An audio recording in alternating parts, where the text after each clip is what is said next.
I died taking a bullet from my comrade back on the border. I was a special forces soldier, the best of the best. But instead of staying dead, I woke up in a completely different world, some ancient kingdom called Diyu. I'm now in the body of a hunter, also named Lu Tu, living in a rough border town called Wuchuan.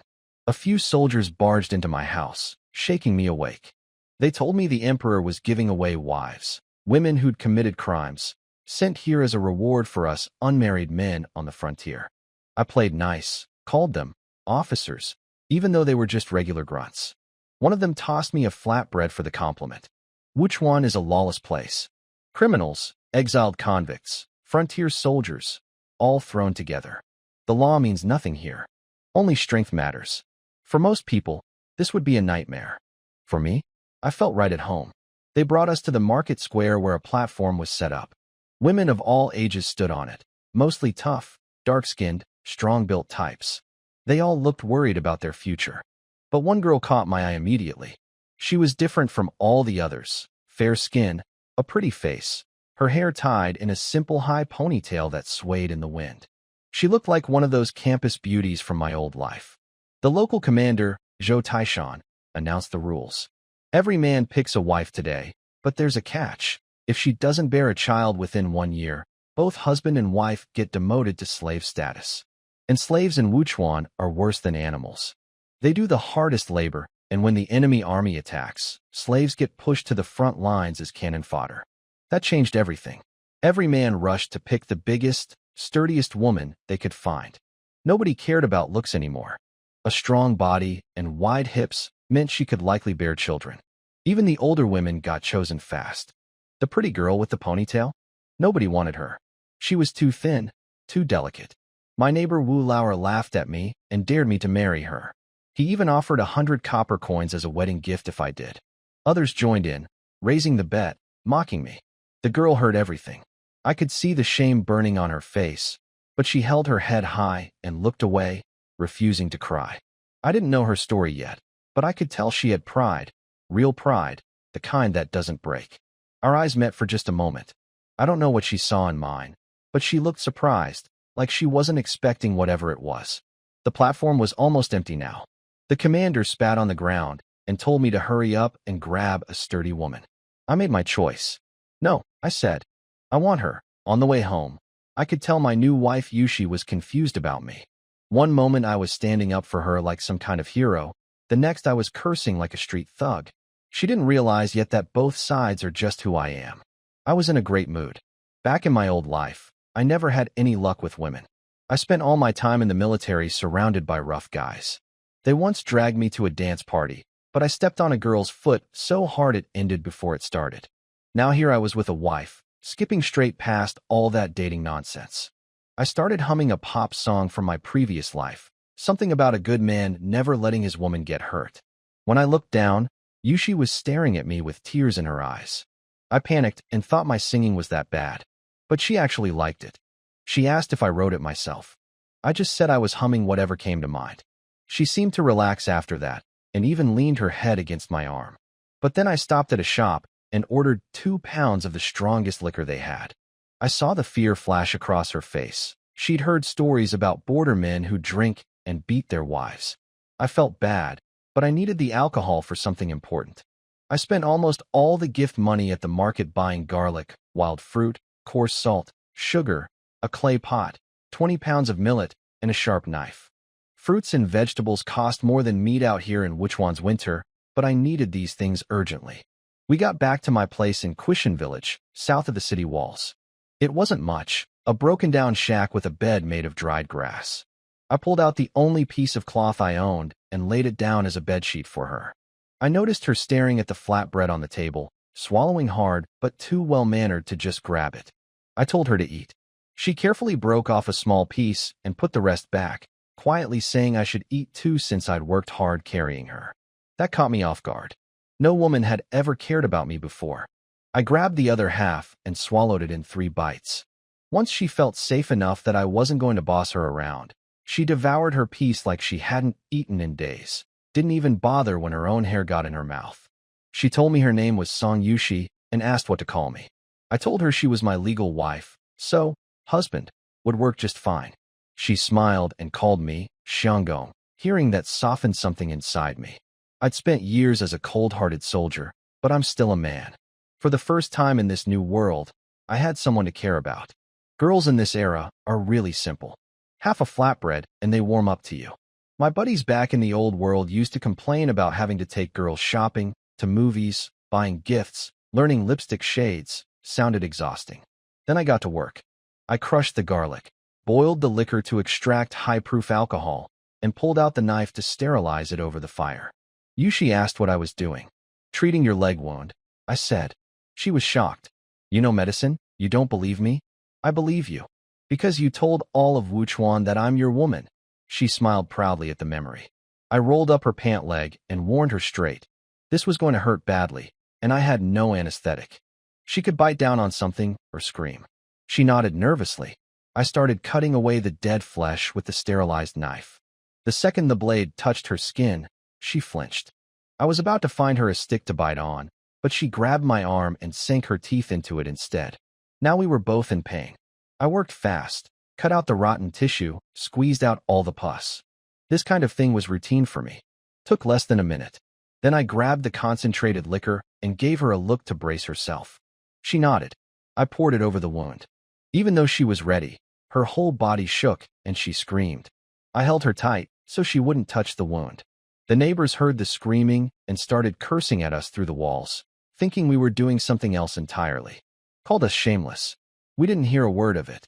When it was over, Yushi was soaked in cold sweat, her eyes red, trembling. She looked up at me and asked, "Is it done?" "Almost. There's more?" "I can't take it." She looked at me like a frightened little deer, and I couldn't help but laugh. "I still need to bandage your wound. Please, go ahead." When I grabbed her calf again, she flinched. Her whole body was extra sensitive after all that pain. I looked around the room for something clean to wrap the wound with. The only piece of cloth we had was the dirty sheet under her. I asked if she had anything clean. She blushed and pulled out a piece of fine white silk from inside her clothes, a handkerchief her mother had woven by hand. I could tell it was meant for something private, a wedding night keepsake. But I just took it, gave it a sniff to check it was clean, and started wrapping her leg. She looked embarrassed and happy at the same time. I boiled the silk in hot water first, wrung it out, then bandaged her wound properly. Next, I got to work on the garlic extract. I'd originally thought about trying to cultivate penicillin, but that takes too long, and in these filthy conditions, I'd probably end up growing toxic mold instead. So I went with the safest option, allicin from garlic. It's a natural antibiotic and easy for the body to absorb. The process took about 2 hours. I had to break down the garlic enzymes at roughly 50 degrees, mix it with the alcohol I distilled from the liquor, heat it further, then filter out the impurities. I was working with pots and bowls and whatever I could find, and every time something went right I couldn't help cheering and flashing Yushi a victory sign. She had no idea what the gesture meant, but she watched the whole thing wide-eyed.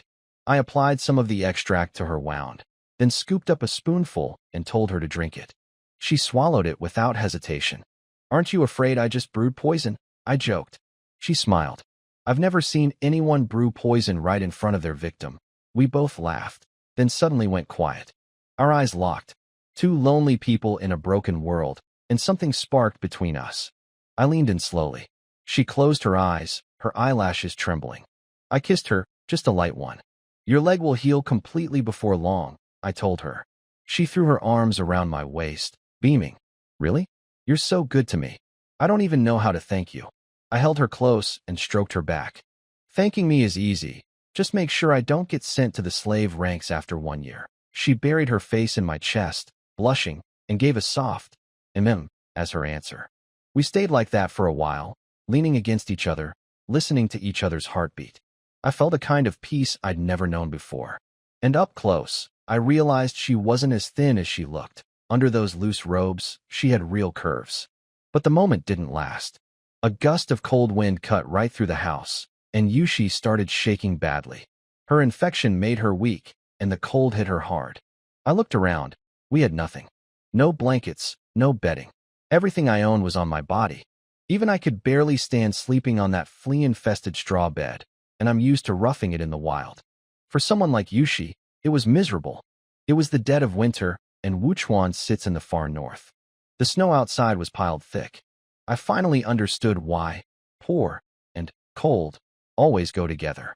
Winter truly kills poor people. Even in my old world in the 21st century, that was still true. Survival came first now.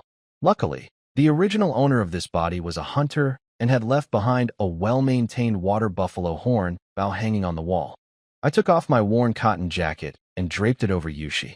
I left the knife with her too. Rest here. I'm going out to hunt. Wait. She reached into her clothes and pulled out a golden hairpin, beautifully crafted. She pressed it into my hand.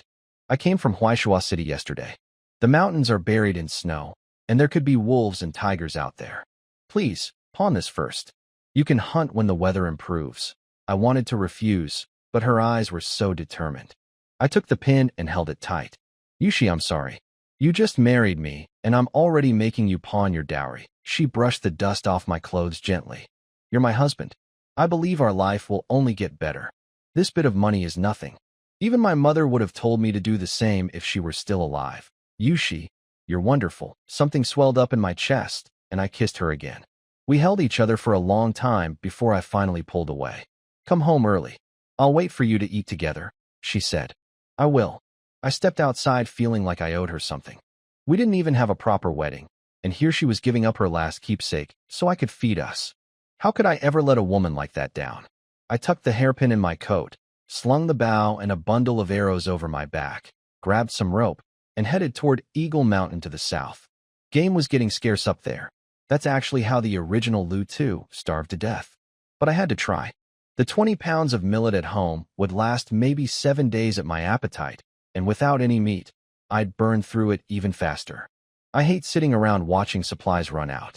I need to control the situation. When it comes to getting things done, I was always among the best in any world. That's how I became the youngest soldier king. Right outside the village, I ran into a group of women gossiping under an old tree. They were the village intelligence network, knew everyone's business. The second they spotted me, their eyes lit up.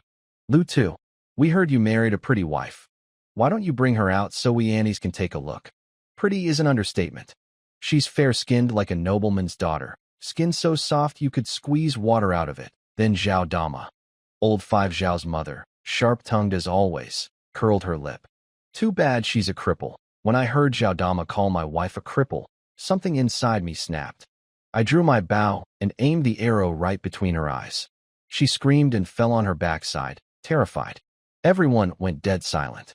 I told them all in a cold voice, if anyone dares insult my wife again, I'll put them in the ground. They nodded frantically, too scared to say a word.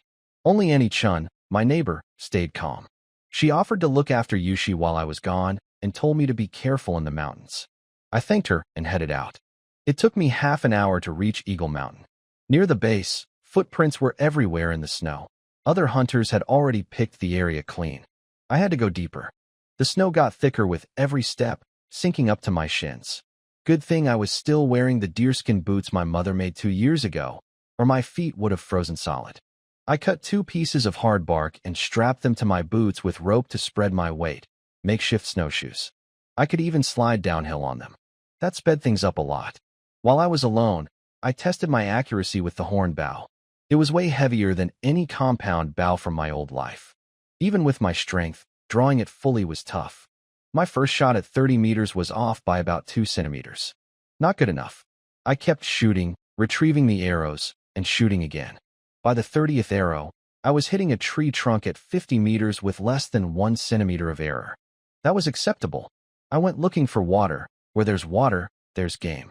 After another half hour of hiking, I found the hot spring deep in the mountain. And there, standing alert by the water's edge, was a deer. A big male elk. My heart raced. A deer is a gold mine out here. Meat to eat, antlers and blood to help Yushi recover, and hide to make into warm clothing that could get us through winter. I crawled into position through the trees, making myself invisible. The deer was cautious. It stood there watching for a full 5 minutes before it finally lowered its head to drink. But I still didn't move. I know from experience that the moment of greatest vulnerability comes right after satisfaction. I waited for it to finish drinking. When it lifted its head, I pulled off my glove, read the wind, calculated the distance, and in one breath, stood, drew, released.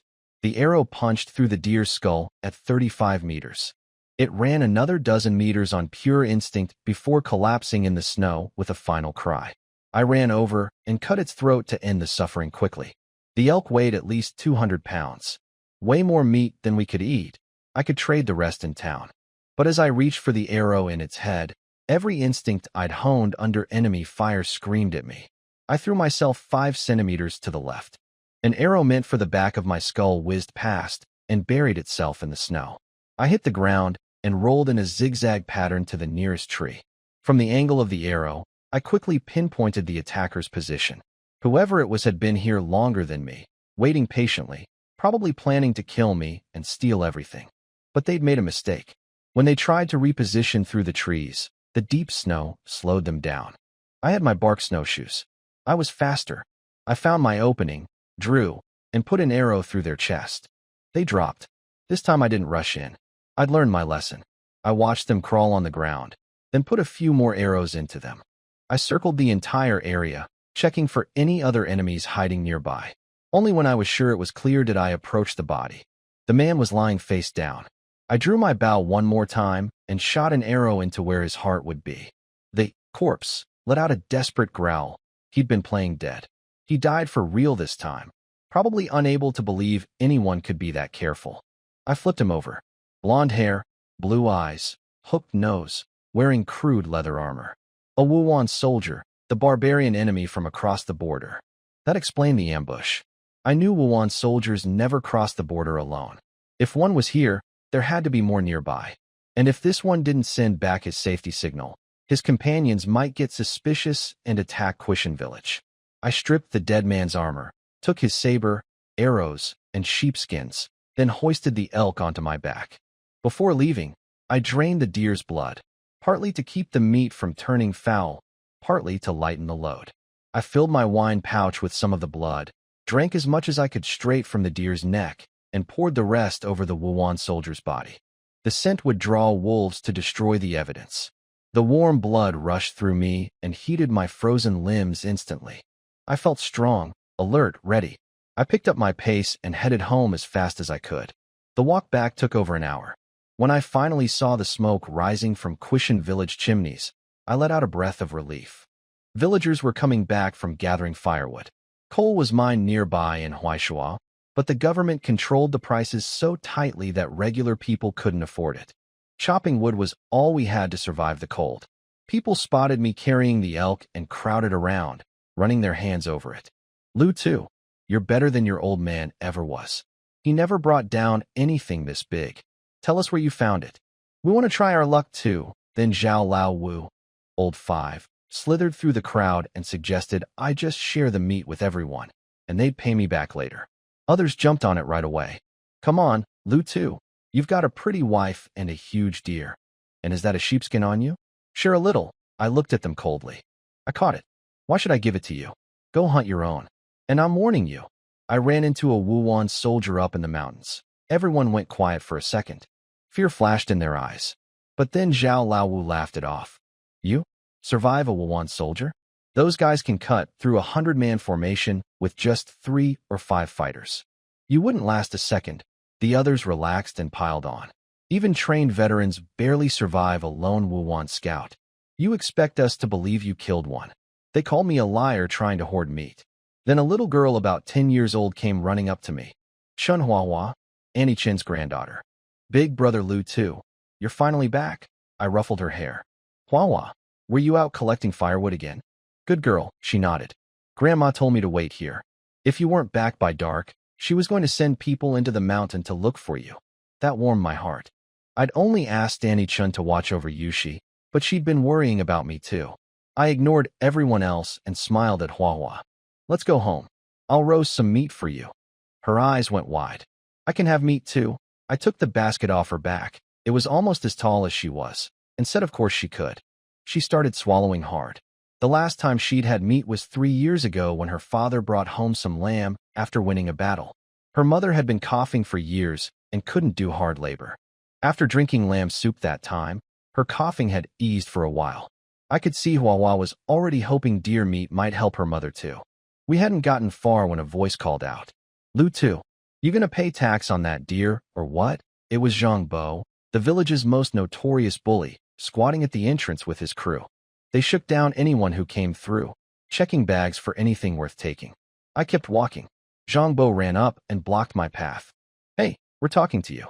You deaf?" Hua grabbed the back of my shirt and hid behind me. "You're nothing," I said.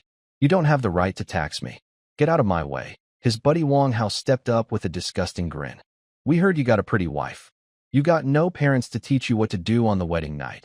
Maybe we should help you figure it out." I slapped him. The crack echoed through the whole village. Wang Hao flew through the air and landed several meters away, tumbling into the dirt. Everyone around us froze. The man weighed over 100 pounds, and I'd sent him flying with one open hand. He crawled up, glaring at me with pure hatred. "You dare hit me? Boys, get him." But Zhang Bo didn't move an inch. He wasn't as stupid as Wang Hao. He'd seen what that slap meant. The kind of arm strength behind it wasn't something any of them could match. Villagers started cheering. "Good hit. I've wanted to see those thugs get what's coming for years." The old Lu Tu had been a pushover who never fought back, so these bullies had never seen him throw a punch. Now they couldn't decide whether to run and lose face in front of everyone, or stay and get beaten. I started walking toward them. Then I heard it, rapid hoofbeats in the distance. Everyone in the village knew that sound. 3 Wuan horsemen came charging through the dust at the village entrance, armed with curved swords and bows. "Wuan cavalry. Run!" someone screamed, and the village erupted into chaos. People scattered in every direction. An arrow thudded into the ground right next to Zhang Bo's feet. He yelped and scrambled away on all fours. I moved fast. I grabbed Hua, dodged an arrow that would have killed her, and shoved her towards safety. "Run home. Tell your grandma and my wife to go. Now." Her face went white, but she nodded and sprinted away, dropping her basket. I threw off everything weighing me down, ducked behind the big elm tree at the village entrance, drew my bow, and fired at the lead rider's forehead. But this one was sharp. He sensed the shot coming and jerked his head an inch to the side. My arrow sliced open his face and tore through his ear, spraying blood like a red flower bursting open. He pressed his hand to his ruined ear, smeared the blood across his face, and roared in fury. "There's an archer. He's the one who killed fourth brother. Kill everyone in this village." Everything happened in seconds. The 4 Wuan riders were already 40 meters from the village entrance, firing arrows at anyone too slow to run. An old woman I knew. She used to weave straw sandals in the summer, had a little grandson at home, took an arrow through the back and fell face first into the dirt. Her eyes went gray as the life drained out of her. Then I heard a small voice behind me. I turned around, and my blood went cold. Zhang Bo, that coward, had grabbed little Hua and was using her as a human shield on his back. An arrow had punched clean through her chest. I screamed every curse I knew. There was no time to help her. The riders were 10 meters away. I drew my bow and pulled the string back as far as it would go, adrenaline flooding my body. One of them shouted a warning to the others, but they underestimated how fast my arrows fly. In half a second, the shaft punched through one rider's forehead. He toppled off his horse, eyes still open, still searching for me even in death. I fired again immediately. The 2 remaining riders were right on top of me now. One swung his blade at my skull. I didn't have time to aim properly. I shot by instinct and threw myself into a forward roll. The rider blocked my arrow with his sword, sparks flying off the steel. The other one charged straight at me, snarling, "You little mutt, I'll kill you." To the Wuan, our people are nothing. They call us 2-legged sheep. When food runs out, they've been known to cook us. And here I was, a mere civilian, picking off their warriors one by one. Unforgivable in their eyes. His sword was about to split my head open. He was already smiling. Then his smile froze. During my roll, I'd pulled the saber I'd taken off the dead Wuan soldier in the mountains.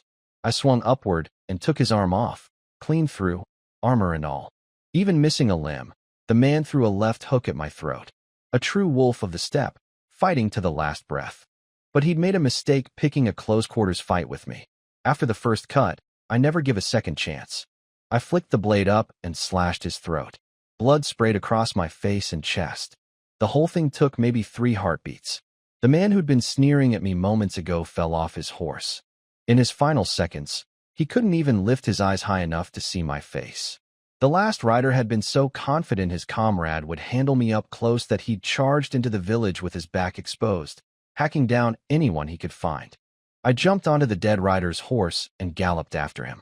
He'd already killed Zhao Lao Wu's mother, that sharp-tongued old woman who'd called my wife a cripple. She lay in a pool of blood, face twisted in terror. Zhao Lao Wu was screaming, tears streaming down his face. He grabbed a hoe and charged at the horseman.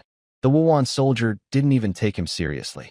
He ducked the hoe with a lazy tilt of his head and swung his blade at Zhao Lao Wu. But my arrow smashed into his sword mid-swing and knocked it out of his hand. I rode up and shouted, "Your fight is with me, Wuan dog." He stared at the horse I was riding and recognized it. "You killed Fabu." I aimed another arrow at him. "Enough talk. I'll send you to join him." He tried the old warrior trick, asked me to dismount and fight him, fairly, man to man, since he'd lost his weapon. I put an arrow through his chest before he finished the sentence. He hit the ground and glared at me with pure venom. "You ambushed me. There's no honor in that." I climbed off the horse, stood over him, and spat in his face. "Honor? Did you think about honor when you were cutting down unarmed people? You don't get to talk to me about fairness." I turned to Zhao Lao Wu, who was sobbing over his mother's body. "Crying won't bring her back. If you're a man, come over here and finish him yourself." He stood up, hatred burning in his eyes. But when he looked at the dying Wuan soldier on the ground, he hesitated. Other villagers started peeking out from their hiding spots. When they saw there was still one enemy alive, they ducked right back inside. I felt disappointed, but I understood. The Wuan weren't superhuman. They were just vicious and willing to die fighting. Our people weren't born weaker. It was years of military defeats that had broken their spirit. The terror ran too deep. I stepped forward and cut off the last rider's head with one swing. Then I looked at Zhao Lao Wu and sighed quietly. There was nothing more to say. That's when I heard her voice, panicked, tearful. "Husband, husband." Yushi was stumbling toward me, limping badly, covered in dust. She fell before she reached me. I ran to her and caught her in my arms. "I'm fine. Are the Wuan all dead?" "The Wuan are dead," I said. "But some vermin are still alive." My eyes scanned the crowd, searching for Zhongbo. That piece of garbage had used a 10-year-old girl as a shield. Huahua took an arrow meant for him. A man like that doesn't get to keep breathing. I searched everywhere, but couldn't find Zhongbo. That bastard would have to wait. There were wounded people who needed me, especially Huahua. Annie Chun had only kept Huahua at the village entrance because I'd asked her to watch out for me. If not for that, the girl wouldn't have been there at all. The guilt twisted in my gut. "Yushi, is there any of that medicine I made today left?" "Yes, bring me some. I need to save people." She turned to go, and Wu Lauer's wife stepped up to help her walk back since her leg was still bad. Cries rang out across the entire village. At least 10 people were dead. I carved that number into my memory. I finally found Huahua at the back of the crowd. Auntie Chun and Huahua's mother were cradling her little head, tears dripping down their faces. I pushed through and knelt beside her, checking the wound. "Big brother Lu too," she whispered. "Huahua, be a good girl. I can fix this. Just don't fall asleep, okay?" She shook her head weakly. "Can I ask you something? Anything. Can you give some meat to my mom and grandma? Mom's cough gets better when she eats meat." Her mother broke down completely. The villagers around us couldn't bear to watch either. Kids die young all the time out here, but she wasn't even 10 years old. I heated my knife over the fire and kept talking to her. "Of course they'll eat. And you will too. We're all eating together tonight."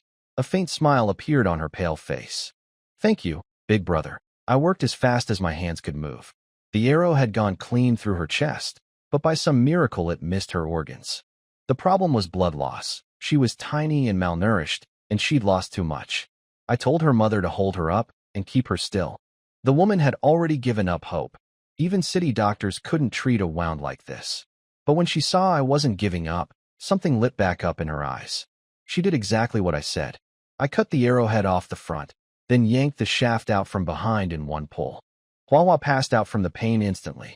I shouted for boiled cloth. Auntie Chun rushed over with a clay pot of hot water. I plunged my hand straight in, didn't care about the burn, grabbed the cloth, wrung it out, and wrapped Huahua's wound tight. Yushi arrived with the garlic extract. I pried Huahua's mouth open with a spoon and fed it to her. Then I told her mother to take her home and let her rest. Whether she lived or died was up to fate now. My face was stone cold when I finished. I'd never felt killing intent this strong before. The Wuan were hateful, but Zhang Bo was something worse, using a child as a shield to save his own skin. Other families with wounded people saw what I could do. They dropped to their knees all around me, begging, "Lu Tu, save my wife. I'll kowtow to you. We were wrong to treat you badly. Save my mother, and I'll serve you the rest of my life." A whole crowd on their knees. These weren't bad people. A few harsh words here and there didn't matter. They weren't Zhang Bo. I couldn't just stand there and do nothing. I turned to Yushi. "Get people to butcher that deer and start cooking the meat." The Wuan had attacked this village partly because of me, because I'd killed their scout in the mountains. Now wasn't the time to be selfish. I needed to pull everyone together as fast as possible. I went from person to person, pulling arrows, cleaning wounds, bandaging. Under my direction, the whole village started working, boiling water, cooking meat, tending fires. For the first time, there was order. Then we heard it again. Hoofbeats. Lots of them. Everyone froze and started to bolt. I set down the wounded man I was treating and told Huahua's mother, "Bandage the others the way I showed you." Then I shouted to the village, "Any man in Quishan with guts, pick up a weapon and come with me." They all looked at each other. The fact that they didn't run was already a breakthrough. They'd watched me kill 3 Wuan riders single-handedly, and that had changed something in them. But fighting alongside me? That was a different question. "I'll go." Zhao Laowu stepped forward, face red with shame and fury. He picked up a Wuan saber from the ground. "They killed my mother. I want revenge. Count me in." "They killed my wife." "Me too." 5 men total. Skinny, malnourished, shaking. I looked at them and raised my voice. "Your men. Follow me." I grabbed my bow, took a sword, and ran for the village entrance. The 5 followed behind me, trembling but moving. I told them to hide and wait for my signal, then drew my bowstring and aimed at the approaching torchlight. I counted about a dozen riders. If they were more Wuan, even running wouldn't save us. Better to fight here. They entered range. I was about to let my arrow fly when a voice called out. "Quishan Village. I am squad leader Zhou of the Wuchuan garrison. Lu Tu, it's the army. Our soldiers." I didn't lower my bow. "Wait. Let me be sure." Only after I saw the Wuchuan banner did I tell the others to stand down. They let out huge sighs of relief. "The army's here. We're safe." I wasn't so relieved. I knew how military men and feudal systems worked. Their arrival might not be good news at all. Sure enough, the first thing the soldiers did when they arrived was glare at us for holding weapons and bark. "The squad leader is here. Why aren't you on your knees?" Wu Lauer and the others started to drop, but I grabbed him and pulled him back up. "I injured my knee killing Wuan soldiers," I called out. "I can't kneel." A rider pushed forward from the group. I recognized him immediately, Zhou Yabing, the son of Commander Zhou Taishan. The same brat I'd confronted at the market 3 days ago for harassing village women. He recognized me too. His eyes swept over our ragged little group with pure contempt, and he sneered. "Are you seriously telling me that you peasants killed Wuan cavalry?" Zhou Yabing and I had history. 3 days ago I'd caught him harassing women in our village. Now here he was again, and I knew he'd make trouble. Yushi and the rest of the villagers gathered around us. I'm not someone who backs down from a fight, and I was in the right. "No wonder it took you so long to get here," I said, looking at his fat belly. 10 miles, and you're this late." His soldiers barked at me for being disrespectful. I just laughed. "Squad leader? You? I bet you can't even draw a bow." That stung. Everyone knew he only got the rank because of his father. The soldiers hated it, but couldn't say a word. Wu Lauer and the others dragged out the 3 Wuan corpses and laid them in front of the troops. Every soldier there had fought on the front lines. They knew exactly how terrifying Wuan cavalry were. The exchange rate was 30 of our men for 1 unarmored Wuan rider. These 3 were wearing leather armor, a higher rank. Killing even one was supposed to be nearly impossible for regular troops, let alone a civilian doing it alone. Zhou Yabing climbed off his horse, waddled forward with his hands on his belt, and smiled. "Brave of you to insult me. Let's see what you've really got." I stood my ground. "My blade is for killing Wuan to the north, not for bullying our own people," he sneered. "Who says you killed them?" These Wuan soldiers were clearly slain by me and my men. Yushi had already heard what he was planning before I got back. She knew he wanted to steal my kills and claim the glory. She called over Wu Lauer's wife to help her step aside, then leaned close to me and whispered, "Strike hard. End it fast." That surprised me. I'd expected her to tell me to hold back. After all, you're not supposed to fight officials. But this girl had sharper instincts than I'd given her credit for. I'd underestimated her. Zhou Yabing waved his hand. Dozens of armed soldiers advanced on me, weapons drawn. The tension was thick enough to cut. The villagers wanted to help, but were scared. This was the commander's son backed by real soldiers. But Zhao Lao Wu and the others who'd stood with me earlier refused to step back. "The army has no shame," Zhao Lao Wu called out. "Lu Tu killed 3 Wuan riders by himself. That's an incredible feat, and you're trying to steal it. Disgusting. We've got your back today, Lu Tu." These men were risking their necks for me. Earlier they'd followed me against an outside enemy. That took courage. But standing against the military? That was putting their heads on the chopping block. Whatever petty arguments we'd had before meant nothing now. I nodded at them, then turned back to Zhou Yabing. "You're holding a grudge because I caught you harassing village women. Now you want my war credit too. Aren't you afraid the garrison general will punish you?" He grinned. "Who here saw you kill them?" "As far as everyone knows, I led my men here and wiped out the Wuan. Isn't that right, boys?" His soldiers were disgusted, but they had no choice. "The squad leader is mighty," they said through gritted teeth. "Is that so?" I smiled. Then I moved. Zhou Yabing was a fool. He knew I'd killed Wuan soldiers in close combat, and still let me get within arm's reach. Before anyone could blink, I was right in front of him with my dagger pressed against his throat. The cold steel made his whole body break out in goosebumps. For all his bluster, this man had never faced an enemy blade in his life. His legs started shaking. The color drained from his face. "Lu Tu, let's talk. Don't do anything stupid." "Talk? You surrounded me with armed men. That's your idea of talking?" "Why, yes. I love talking things out. I'm very reasonable." I drew a thin line of blood across his neck and smiled. "That's too bad. I'm not a reasonable man." He screamed at his soldiers to drop their weapons. They refused. A soldier's weapon is his life. They die before letting go of it. And they certainly weren't going to obey this spoiled brat. "Put them down. Do you want me to die? Do you know who my father is?" One of the soldiers answered flatly. "Your father ordered us never to drop our weapons under any circumstances." "Maybe just hang in there a little longer, sir." I couldn't help grinning. The more I smiled, the more terrified Zhou Yabing became. "Fine. Keep the war credit. I'll report it honestly. This was all a misunderstanding." "No misunderstanding," I said coldly. "I don't trust you anymore." "Then who do you trust?" A powerful voice boomed from behind us. "Would you trust me?" Everyone turned. Zhou Yabing's face lit up. "Father, save me. This man is rebelling." It was Commander Zhou Taishan himself, the same officer who'd run the wife selection ceremony. He rode in at the head of over 100 soldiers. He dismounted and walked straight through the crowd. Every soldier stepped aside without being told. When he reached me, he looked at the Wuan corpses, then looked at me. "Good lad," he said, loud enough for everyone to hear. "I noticed something special about you at the market today. Turns out I was right. You've accomplished something remarkable." I listened to Zhou Taishan's praise, but didn't drop my guard. One nice sentence wasn't enough to make me trust him. His son was a snake. The father could be one too. He seemed to read my mind. Without getting angry, he slowly placed his hand on my arm and guided the dagger away from his son's neck. I let him. If he tried anything later, I'd have no problem taking him out too. The 6 border towns are vast. I'd find somewhere else to live.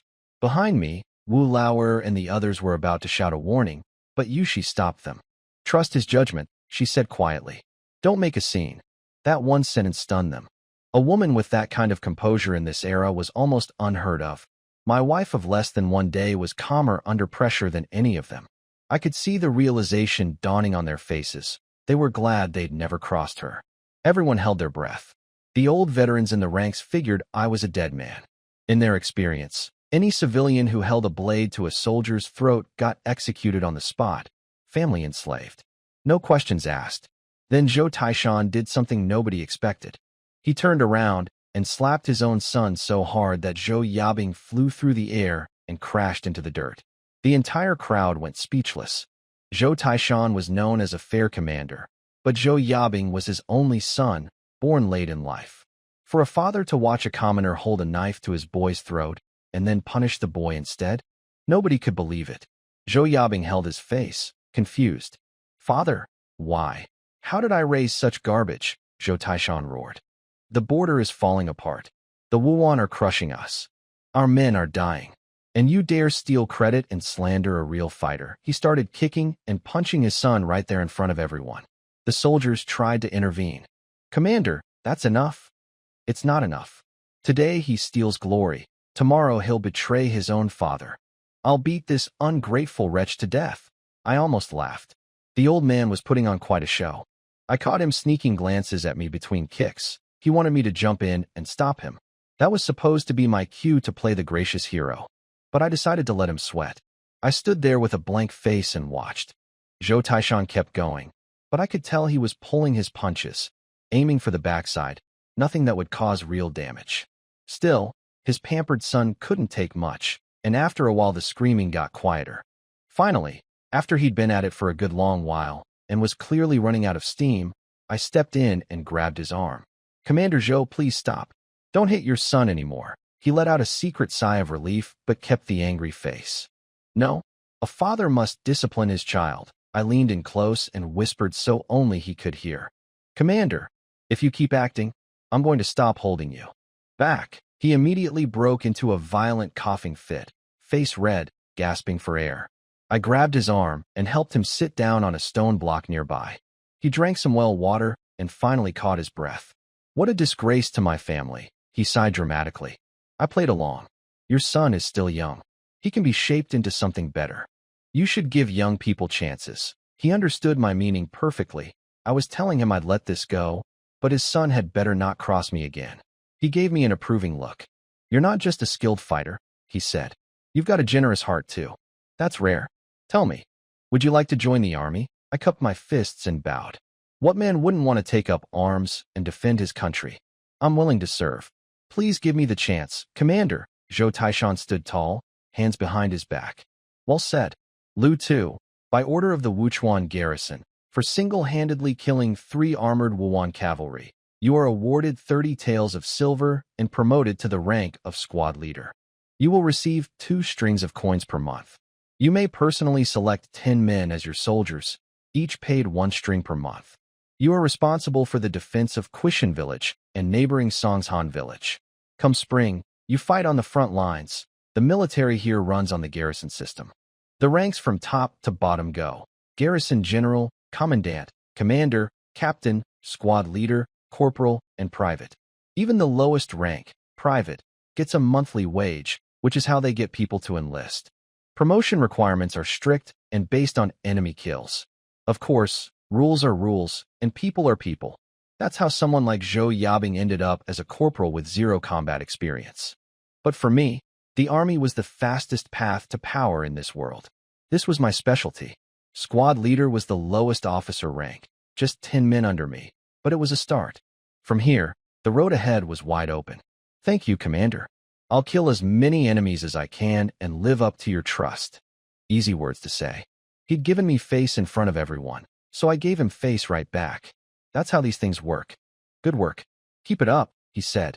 If Wuhan raiders come again, light the signal fire and we'll send reinforcements. If you see smoke from another village, you must go help them. For future kills, just send the heads to the garrison and you'll receive credit. He waved his hand, and a soldier brought forward 30 taels of silver and a wooden tag with the character 4, squad, carved into it. I bowed. Safe travels, Commander. I turned to face the village. Every person there dropped to their knees and called out in unison. We salute the squad leader. The killing intent hadn't left my body yet. I swept my gaze across the crowd, and nobody dared meet my eyes. Being promoted to squad leader and put in charge of 2 villages didn't make me safe. If anything, things just got more dangerous. Those 3 Wuhan soldiers I killed would bring retaliation. Their people don't let deaths go unanswered. And Zhou Taishan, I wasn't foolish enough to think he'd actually forgiven me for humiliating his son. That beating was pure theater to maintain his reputation in front of the troops. The grudge between us was real and permanent now, but I wasn't afraid. If you want to rise, you're going to step on someone's toes. There's only so much food on the table. You eat what you can grab, then kick everyone else off. 2 lifetimes taught me that nothing is given. Everything is taken. Looking at the villagers' numb faces made me sad. Over a dozen people had died in the last hour. Some of these people had been laughing and chatting just moments ago, and now their bodies lay right there in the dirt. But I saw almost no anger in anyone's eyes.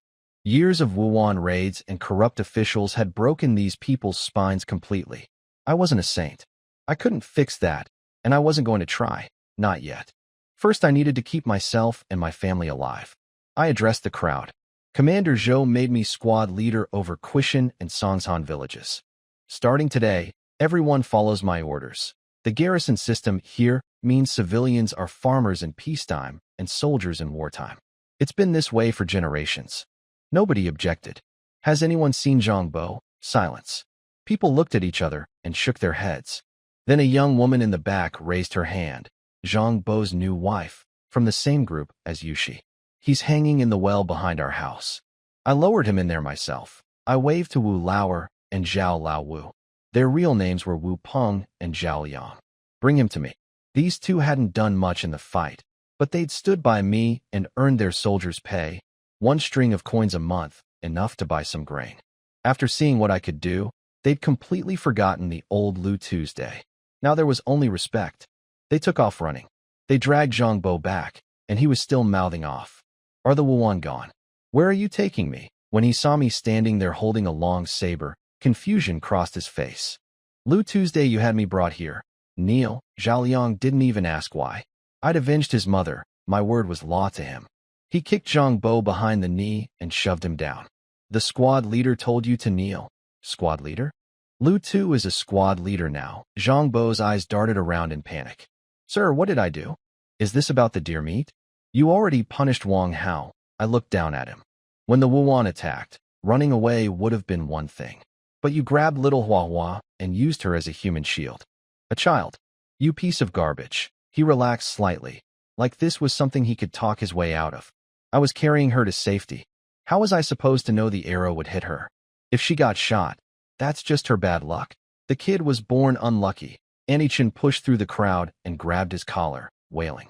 You heartless monster. She's so small. How could you use her to block arrows? Zhangbo shoved the old woman away. Get off me, you old hag. I said I was saving her. If your granddaughter got hit, it means she was born to die young. She's not. You did this to her. Keep bothering me, and I'll make sure your whole family never has a peaceful day again. He was so used to bullying people that the threats just came out automatically. Then he remembered I was standing right there and gave me an awkward grin. Squad leader, I'd like to serve under you. I've got a jar of fine wine at home.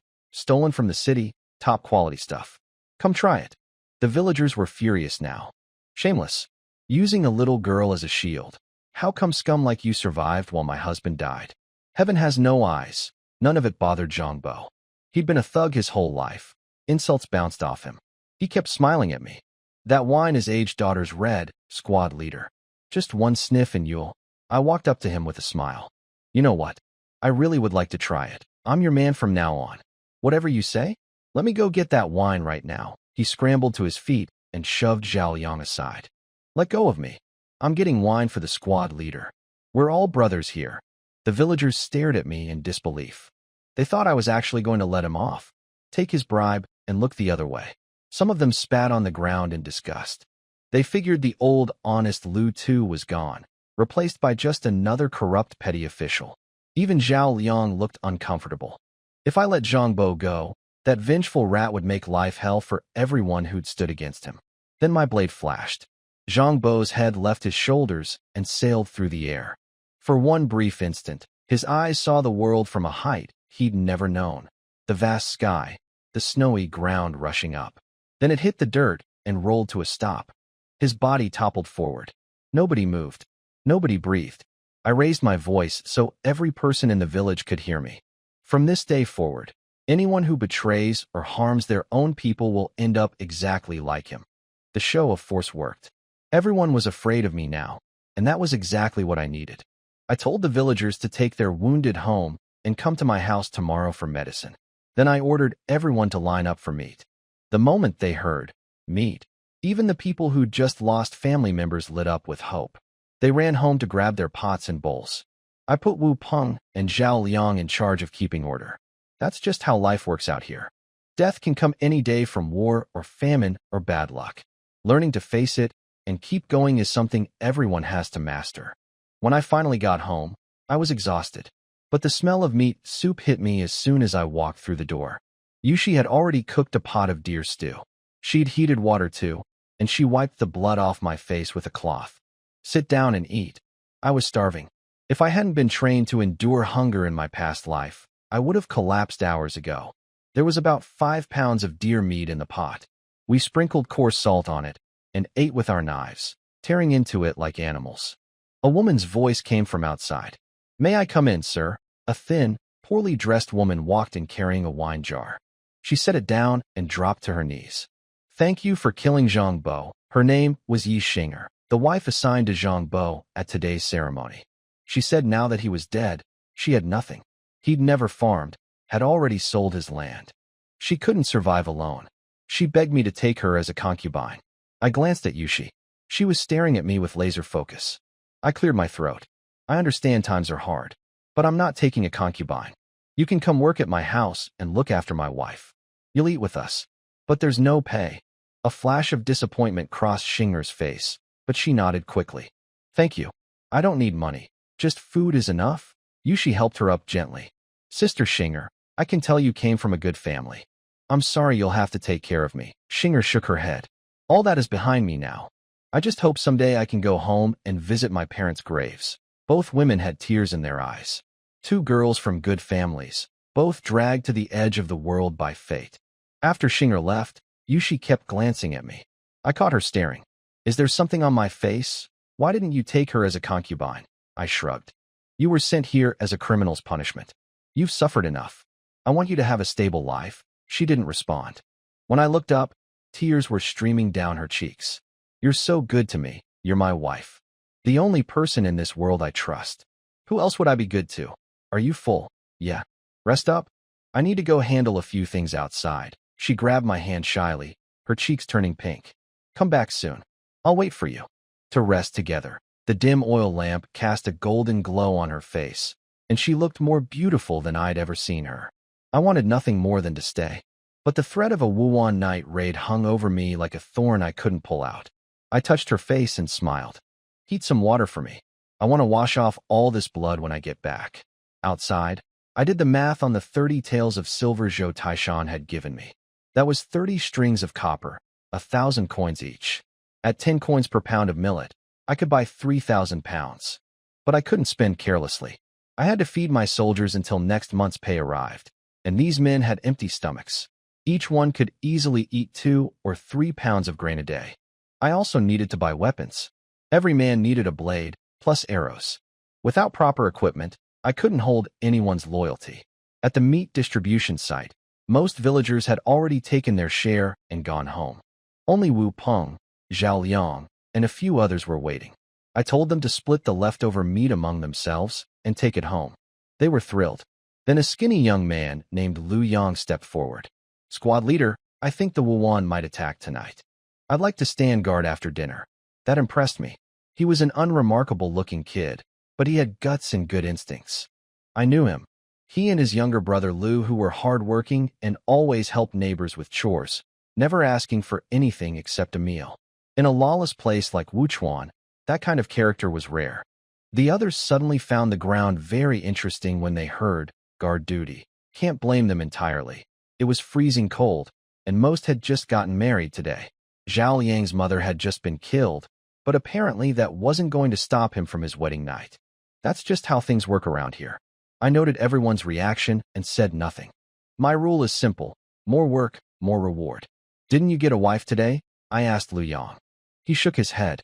I'm only 15, too young. But can my brother come guard with me? He's 14, and he's been working alongside me since we were little. He's sharp. Bring him. He takes the first half of the night. You take the second. He gets 1 string of coins a month, too. Lu Yang's face broke into a huge grin. Thank you. We won't fall asleep. I promise. He ran home and came back with his brother, a nervous kid who looked exactly like him, same stubborn set to the jaw. Lu Hu bowed stiffly. Greetings, squad leader. I tossed him one of the sabers I'd taken from the Wuhan soldiers. You and your brother share this for now. Stick with me, and I can't promise you'll get rich, but I promise you'll eat. The moment I said, eat, both their eyes lit up like lanterns. They'd been orphans their whole lives, surviving on whatever scraps neighbors could spare. They knew exactly what a full belly was worth. I gave the Liu brothers a hard look. Don't think getting paid means you can relax. You're responsible for this whole village's safety. If you slack off, you know what happens. They stiffened up fast. Understood, sir. Then I turned to Wu Peng and Zhao Yang. Your job tonight. Feed those 3 horses. Wu Peng started whining. In this snow? Where am I supposed to find feed? The horses won't die from one hungry night. My wife's waiting. I slapped him before he finished. Did I ask for your opinion? You took the pay. That makes you my soldier. My words are military orders. He dropped to his knees, terrified, swearing he'd do it. Zhao Liang grabbed the horses without a word. We'll handle it, squad leader. Liu Yang and Lu, who are underage kids volunteering to freeze on guard duty. And you're complaining about feeding horses? If you don't want to work, I'll throw you in front of the Wuwan next time they come. That shut Wu Peng up for good. I went around checking on the wounded villagers one more time. People were shocked. I'd been promoted, and I was still personally tending their injuries. In their world, even the lowest official exploits commoners. They'd never seen anyone with rank kneel in the dirt to bandage a peasant's wound. I didn't care about their gratitude. The people weren't the problem. The rotten court and the useless military leadership were. When you're starving, you do desperate things. Give people full stomachs, and they'll live decent lives. I plan to visit Songshan village tomorrow to scout for talent. History taught me that great leaders always found their people among the common folk. Liu Bang assembled his empire-building team from a backwater county. Zhu Yuanzhang found generals and ministers among peasant farmers. This vast northern frontier had to have good people hiding in it somewhere. On my last round, I found Liu Hu sitting by a fire at the village entrance with a little yellow dog beside him. That surprised me. Nobody in the village could afford to keep a dog when people themselves were starving. Most dogs had been eaten long ago. I squatted by the fire and tossed in some wood. The kid jumped up, panicking. Squad leader? I wasn't spacing out, I swear. I waved him back down. Everyone zones out when staring at the same spot too long. Where'd you get the dog? The puppy whimpered and hid behind him. Liu Hu looked at me nervously. Found him in the mountains a few days ago. Please don't eat him. I laughed, called the dog over, and scratched its head. The little thing was friendly. A guard post needs a dog. He'll hear things before you do. Train him well. His food is your responsibility. The kid beamed. I told him to stay sharp until his brother came to take over, and that I'd have every household bring firewood so he could burn as much as he wanted through the night. I checked on the horses on my way home. Wu Peng and Zhao Liang were out walking them to find grass. My earlier slap had done its job. Back inside, I found Yushi sewing by lamplight. She'd somehow put together a quilt. Where'd you get cotton and cloth? She smiled. Auntie Chun, Xinger, and other villagers brought them. Everyone gave a piece of clean cloth and a bit of cotton to celebrate your promotion. They noticed we had nothing for winter. Something loosened in my chest. I'd only been in this world for one day, and it still didn't feel like home. But knowing these people could be grateful, that they were worth protecting, that helped. You're pretty handy with a needle, I said. My mother had me trained by a seamstress who once embroidered the Empress's wedding gown. That wasn't a slip of the tongue. She'd said it on purpose, watching my face. I sat across from her. Ready to tell me? She nodded. You're my husband. I can't keep secrets from you. But check outside first. Make sure no one's listening. I closed the door and sat back down. Go ahead. She took a deep breath. My father was one of the 8 pillar generals of DU. The former Grand General. I didn't flinch. She looked confused. Why aren't you scared? Why would I be? She'd asked villagers about my background. Just an ordinary hunter's son. She couldn't understand why I'd hear something like this without blinking. My father held the highest military rank in the empire. But the emperor, Shundi, killed him. Killed my mother. Killed my 3 brothers. 28 members of my family, all dead. Aren't you afraid I'll bring disaster on you? Fire burned in my eyes. I don't know how to spell afraid. He murdered your parents and brothers? Then from today, he and I are enemies. I don't care if he's the emperor. One day I'll march into the capital and take his head. Yushi froze completely. She didn't even notice the needle pricking her finger, blood welling up on her fingertip. She'd never imagined the man she'd married would say something like that, and mean every word of it. She wrapped her arms around me from behind, pressing her face into my back. Her tears soaked through my shirt. My parents, my brothers, 28 people from the Song family who died for nothing. Thank you. Thank you. You're my woman. Your enemies are my enemies. Don't thank me. Besides, any emperor who lets his country rot this badly deserves to be replaced. I intend to do exactly that, she gasped. Not just loyal and brave, but ambitious enough to dream of toppling an empire. What girl doesn't fall for a hero? Everything I'd done today, standing up for her, killing Wuhan raiders, protecting the village, refusing a concubine, swearing revenge against an emperor without hesitation. In her eyes, I was a real hero. She held me tighter, her voice barely a whisper. Take me tonight. Please, can we bow to heaven and earth first before? You know, of course, I used to think ceremonies were pointless. But someone once told me that life's big moments become anchor points in your memory, and memory is really all we have. This was my first wedding in 2 lifetimes. It deserved at least something. I helped Yushi to the window. She knelt under the moonlight and made her vow first. I, Song Yushi, willingly marry Lu Tu. Through all lifetimes, I will never leave him. Heaven and earth bear witness. If I betray this oath, let me be destroyed body and soul. She looked at me with tearful eyes, waiting. I stared up at the sky solemnly and said, Same here. She burst out laughing. Be serious. The gods are watching. I knocked my head on the ground 3 times. Mom, Dad, father-in-law, mother-in-law, I'll take good care of Yushi. Rest easy, simple words. But that's exactly what she needed. She knew I was a rough man. Flowery speeches would have felt fake. Honesty made her feel safe. She laid out the silk handkerchief her mother had made, the one I'd used for bandages earlier, carefully smoothing it on the bed. When she caught me watching, she buried her face in the quilt, blushing crimson. What are you standing there for? She mumbled. That was all the invitation I needed. We didn't stop until the second watch of the night. Then we fell asleep in each other's arms. I woke at dawn. Yushi was still sleeping peacefully. I kissed her forehead and slipped out to train. Rain or shine, sick or tired, I always train in the morning. I'd slept less than 6 hours but felt incredible. Maybe it was the deer blood, the meat, or just the fact that for the first time in 2 lives, I wasn't alone anymore. I warmed up in the courtyard, then ran through my black Dragon 18 fists, my best combat technique. In my old world, this form had been classified as forbidden. My old squad leader had taught it to me secretly. By the time I finished the full set, my body was just getting warm. I was about to grab some food when I noticed Yushi leaning against the doorframe, watching me. That's an incredible style, she said. Even the founding emperor's long fist can't compare. You know martial arts? She pouted. Don't underestimate me. I grew up watching my father train my brothers. I poked her nose playfully. All right, expert. Go make breakfast. She smiled, but then got serious. I'm no expert. My father never let me train. But from what I saw just now, your external martial arts have already surpassed my father's level. But you have one critical weakness. That got my attention. Me? The top special forces soldier in all of China? A weakness? What weakness? Enlighten me. Beautiful. She dodged my tickling hand and laughed. Stop it. I'm serious. Fine. Tell me, your external techniques are perfected, but you've never trained your internal breath. Internal breath? Yes. My father always said that without internal cultivation to support your external techniques, your joints and bones accumulate hidden damage. When you get older, every rainy day will feel like ants chewing through your bones. That actually made sense. It was the same principle as athletes in my old world. Gymnasts and acrobats who performed incredible feats when young, but were crippled by chronic injuries by 40. That's why wealthy families never let their children go into those fields.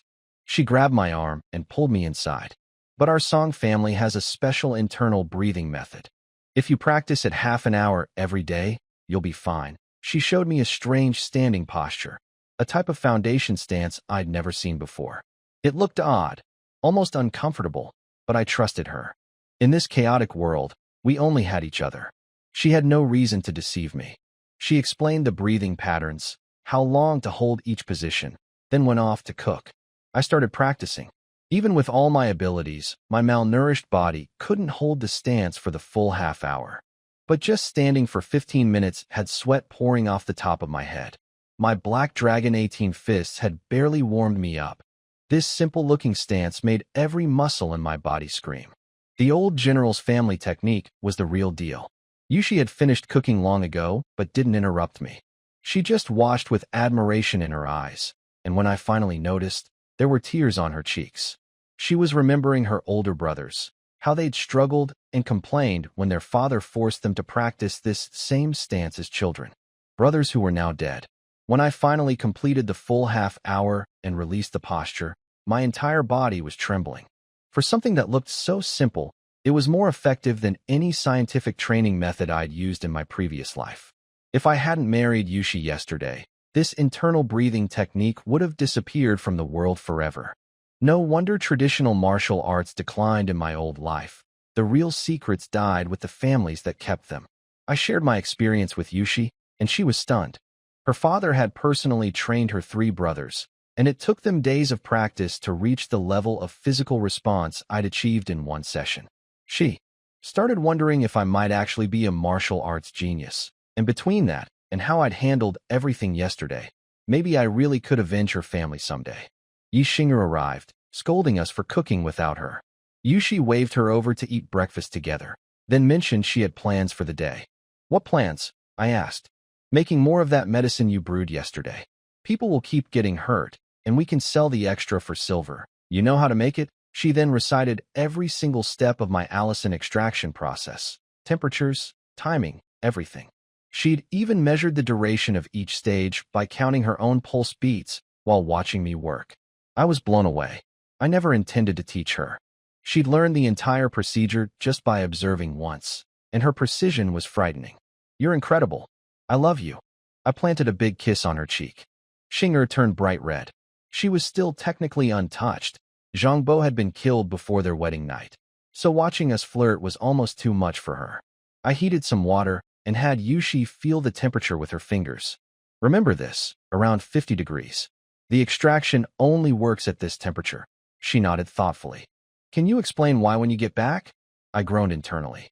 It wasn't enough that she'd learned the method. She wanted the science behind it too. My little wife was some kind of engineering prodigy trapped in ancient times. Fine, I'll explain tonight. Xing'er will help you brew today.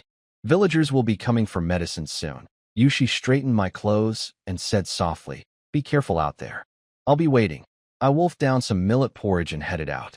Zhao Liang and Wu Peng were already waiting with the horses. Lu Yang and Lu who stood beside them. For men total under my command, barely enough, but it would do. I left Wu Peng behind to watch the village and light the signal fire if Wuwan riders appeared. The rest came with me to Songshan village. I climbed onto a horse. I'd had riding training in my past life, but I was rusty. It took me a while to find my balance. Zhao Liang and the Lu brothers couldn't ride at all, so they jogged alongside me. Only 3 miles, good exercise for them. Along the way, villagers came out to greet me warmly. Squad leader, have you eaten? Take some of my mother's steamed bread. Come down and have some water. I nodded to each of them. Behind me, my men were speechless. They'd never seen Kushan villagers act like this. Normally, everyone guarded their own scraps and trusted nobody. One night under my leadership, and the whole atmosphere had changed. Zhao Liang rubbed his eyes when he saw stingy old Auntie Li offering food. Auntie Li, since when are you this generous? She sniffed. I'm not being generous to you. The squad leader personally treated my son's wound last night. This morning the cut is already scabbing over. Zhao Liang looked up at me on the horse with deeper respect than before. I could tell something was clicking for him, that I wasn't the old Lu Tu anymore. Something had fundamentally changed, and even though he couldn't explain it, being near me made him feel safe. The Lu brothers walked behind me with their chests puffed out. Following a leader like me meant they finally had some dignity. No more being looked down on. We reached Songshan village. A few young loafers were lounging at the entrance, the same type as Zhangbo troublemakers who'd never done an honest day's work. When they saw us approaching, they relaxed once they recognized us. Oh, it's just you guys. What do you want here? Zhao Liang spoke up. We're here to inspect the village. The leader, a petty thief named Su Fei, laughed in our faces. Inspect? Your village is the same rank as ours. Who do you think you are? I pulled out the wooden badge Zhou Taishan had given me, the character for squad carved into it. Su Fei saw it was real, but still didn't take me seriously. He knew the old Lu too, the pushover who let people steal his game without a word. Well, look at you, big shot squad leader. And you brought two little beggars as your soldiers. He was mocking the Lu brothers. Liu Yang's face went dark. He and his brother had spent their lives doing honest work for meals. They'd never stolen or begged. Being called beggars by a real thief was the worst insult imaginable. I kept my expression calm. Su Fei, go gather everyone at the village entrance. Who do you think you are? Just because you're squad leader doesn't mean I take orders from you. I'm not your soldier. Liu Yang had heard enough. He drew the saber I'd given him and pressed it against Su Fei's throat. How dare you disrespect the squad leader? Su Fei and his crew froze. The kid they used to mock as a beggar now had a blade and the nerve to use it.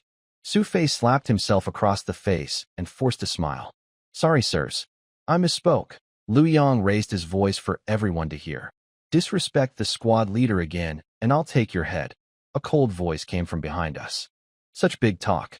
I thought the commandant himself had arrived. A group of armed soldiers walked up, surrounding a thin, dark-skinned man in leather armor. Every one of them carried a polished broadsword. The man looked me up and down. So you're the Lu Tu who killed 3 Wuhan riders? That's me. Who are you? Lead a squad leader under the Wuchuan garrison. I manage Songshan and Nangang villages. I understood immediately. Zhou Taishan had told me yesterday that Songshan was mine. But here was Li De, arriving before me to claim it. This was Zhou Taishan's doing, payback for humiliating his son, delivered through a proxy. What a coincidence.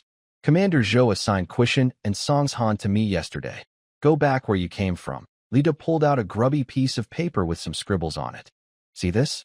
Transfer orders. I almost laughed. The writing looked like a child's doodle. They'd assumed I was an illiterate hunter and tried to bluff me with a fake document. I took the paper, tore it to shreds in front of everyone, and said loudly, "You illiterate fool. Someone tricked you with a child's scrawl, and you believed it was official orders. Do you know that forging military documents is punishable under martial law?" Li Da's face twisted with rage, but my accusation had flipped the situation on him before he could react. Songshan villagers started gathering to watch. He doubled down. How dare you destroy the commander's orders? Men, seize him. He drew his broadsword and swung at me. He knew Wuhan soldiers had died in Quishan, but he didn't know I'd killed all 3 myself. His blade never came close. Before his arm finished rising, my dagger was already at his throat. You pull a sword on me the second things don't go your way, I said, smiling without warmth.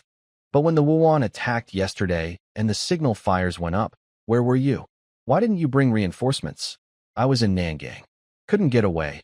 I pressed the blade until blood trickled down his neck. Nangang is barely 10 miles from Quishan. You could have run there on foot. You heard the Wuhan were coming and you hid, didn't you? That's a lie.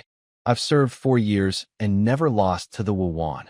A bitter laugh came from the Songshan crowd. Of course you've never lost. You always run before they arrive.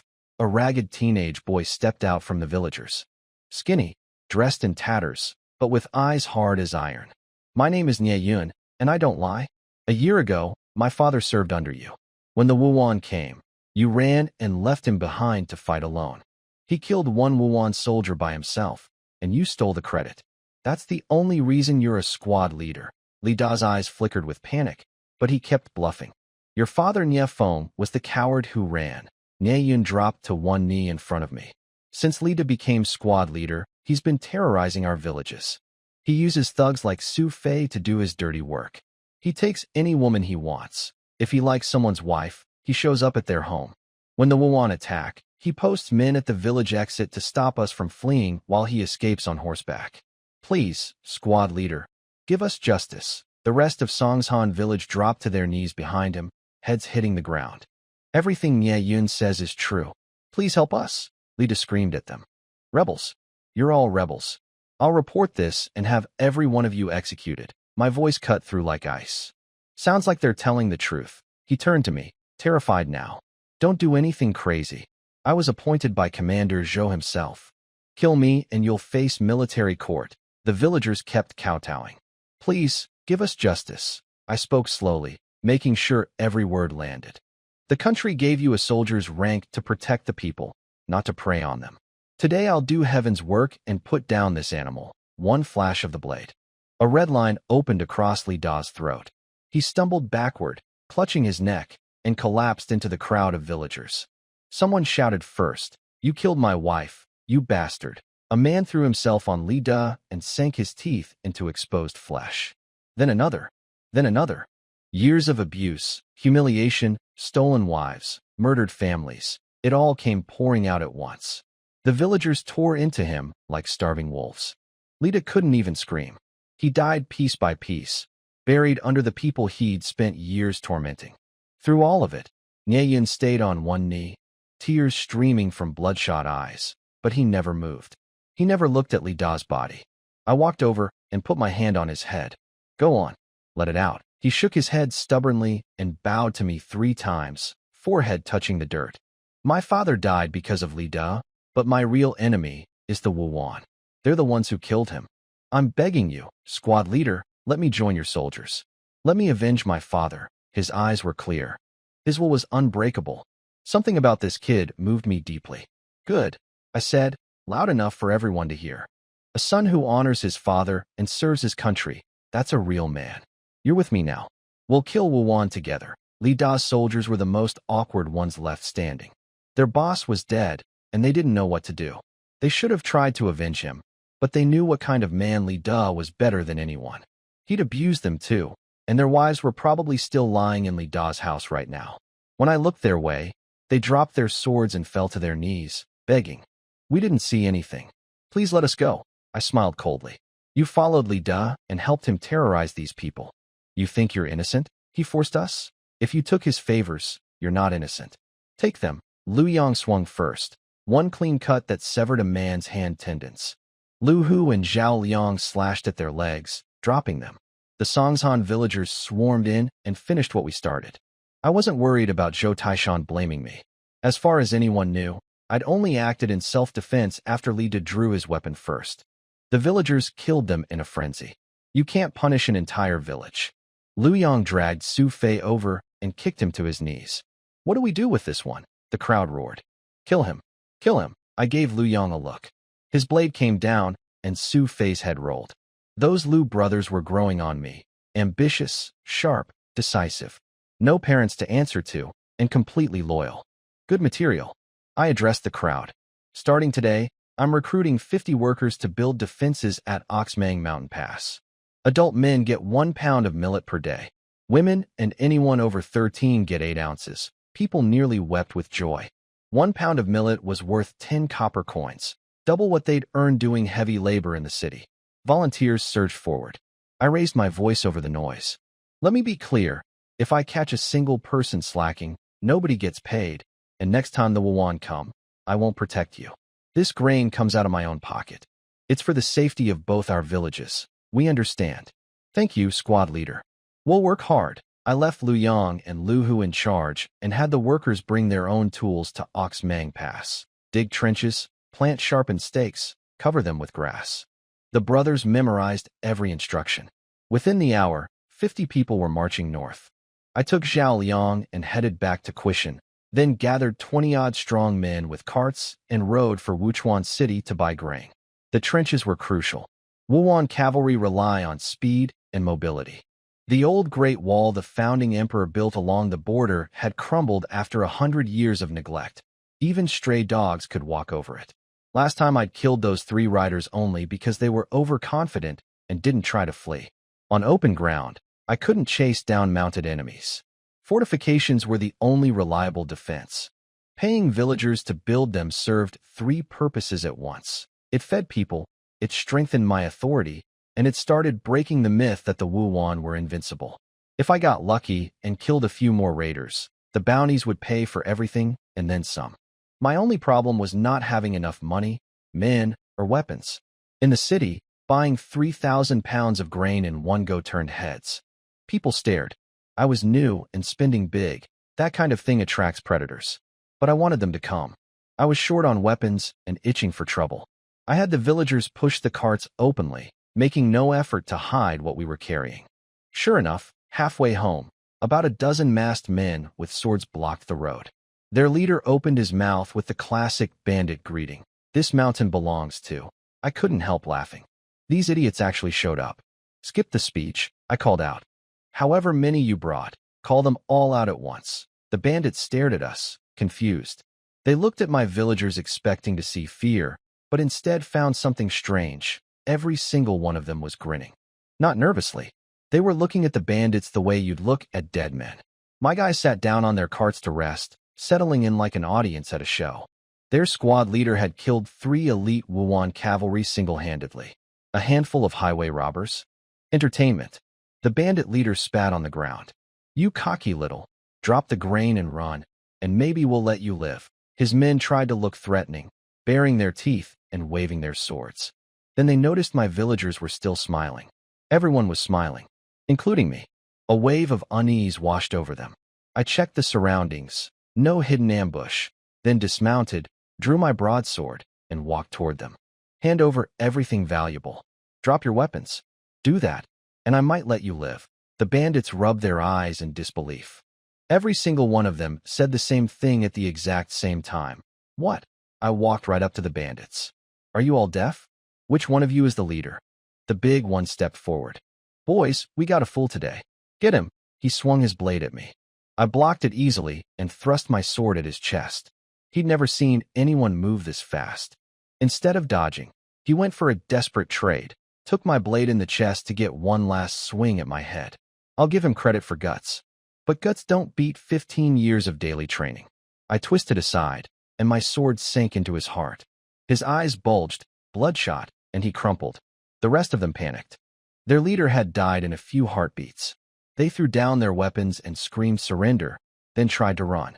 I pulled my bow and dropped the fastest one. Anyone else runs, they die. They froze, shaking like leaves. These men murdered travelers for a living, but the moment death came for them, they were the biggest cowards alive. One opened his mouth to beg for mercy. My arrow went through his throat before he finished the sentence. Nobody dared speak after that. I questioned them one by one about their hideout. Each time I got my answer, I killed the one who'd talked and asked the next man to confirm. By the end, only one was left alive. Take me to your camp. I split my people. Half came with me up the mountain, half stayed with Zhao Liang to guard the grain carts. The last bandit led me through winding mountain trails to a clearing at the top. A few shacks sat in the open. I told him to lure the others out if he wanted to live. He walked up to the main shack and called out that the boss wanted help carrying grain. But the second in command wasn't stupid. He saw through the lie instantly, figured something had gone wrong, and stabbed the messenger in the back. Then he told his men to grab their valuables and run. They pulled up a floorboard and hauled out a chest.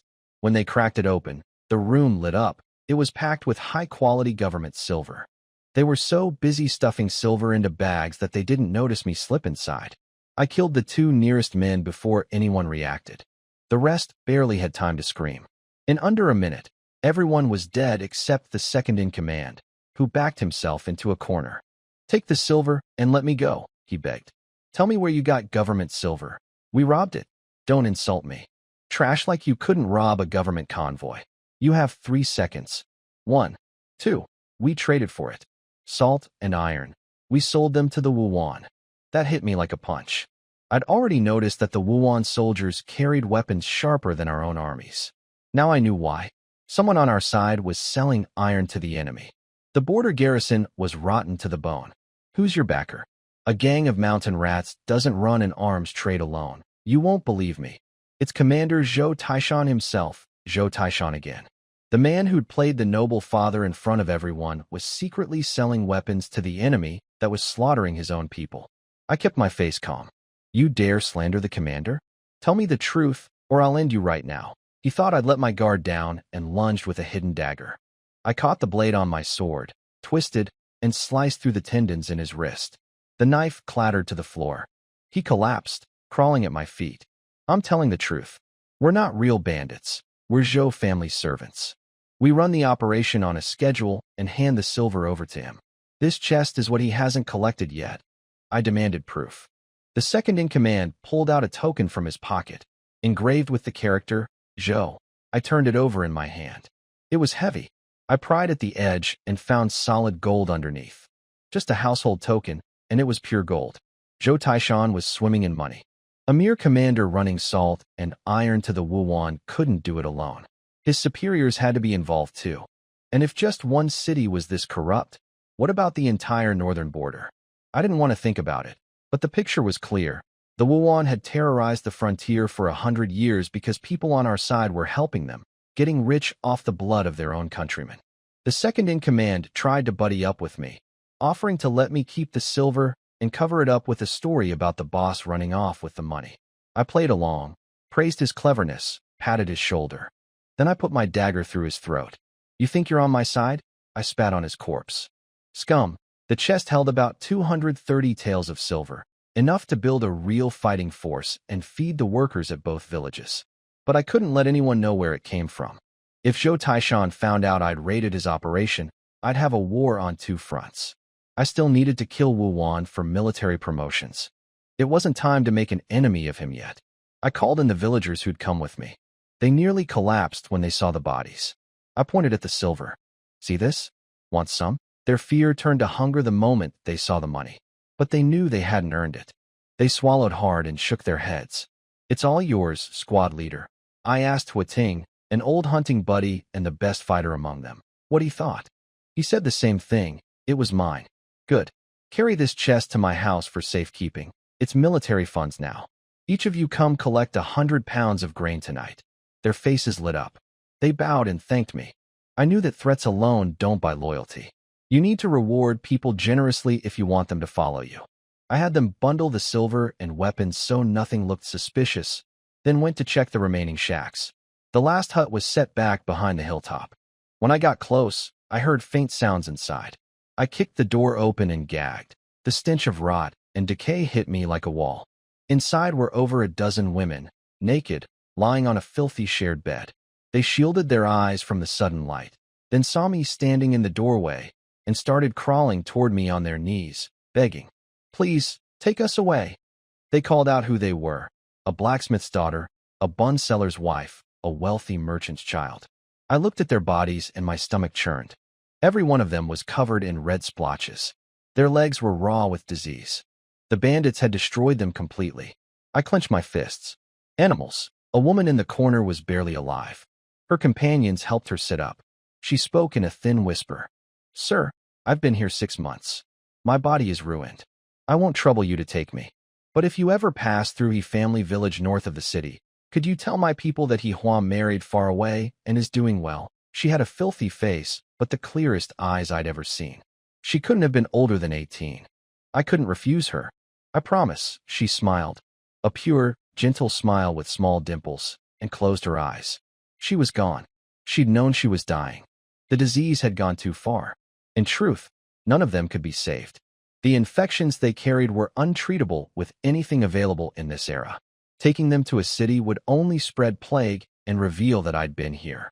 The other women wept over He Hua's body, mourning her and themselves. Huating and the others arrived and saw the scene. Their eyes burned with rage. I hardened my heart and told the women the truth. "I can't take you with me. You're too sick to travel far. But every bandit on this mountain is dead. They've paid for what they did." The crying stopped. They looked at me with gratitude. One of them pressed a cloth into my hand, a list of their names. "Please tell our families the same thing. Tell them we married into distant villages. That's all we ask." "I will. And one last thing. Give us a quick death. We don't want to waste away like He Hua. Please." Huating stepped forward, his voice rough.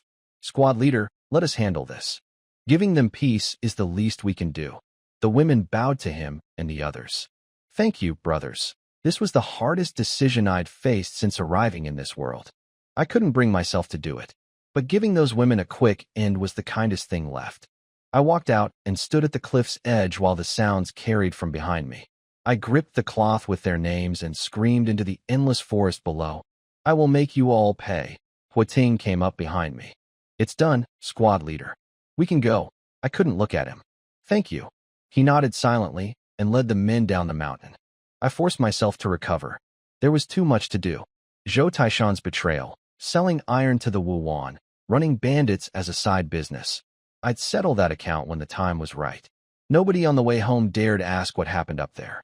The men who'd gone up kept their mouths shut. The men who'd stayed down didn't push. Back in the village, I cleared out the small house next to mine. My father had built it as a spare for when I'd eventually marry, and turned it into a grain storehouse. I sent Zhao Liang with 50 men to join the trench digging at Oxmang Pass. Quishan villagers lined up eagerly once they heard there was food for work. After everyone left, Huating's group handed over the 230 taels and took their 100 pounds of grain each. I pulled Huating aside. The 7 men who went up that mountain, make sure every one of them keeps quiet. Understood. From now on, you patrol between the 2 villages. If anything happens, fire a signal arrow immediately. 1 string of coins a month. Thank you, sir.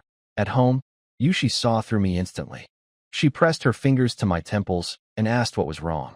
After last night, there were no walls between us anymore. I told her everything. The bandits, the silver, Zhou Taishan's secret trade with the Wuwan. Her hands shook with rage. Her teeth ground together. When my father was alive, he tried to put the crown prince on the throne so they could clean up the border military. But the prince was too honest. The 6th prince stole the throne instead. What's your plan? She asked. I stared out the window. The army is useless. The emperor is rotten. I'll replace them both. Even a general's daughter gasped at that.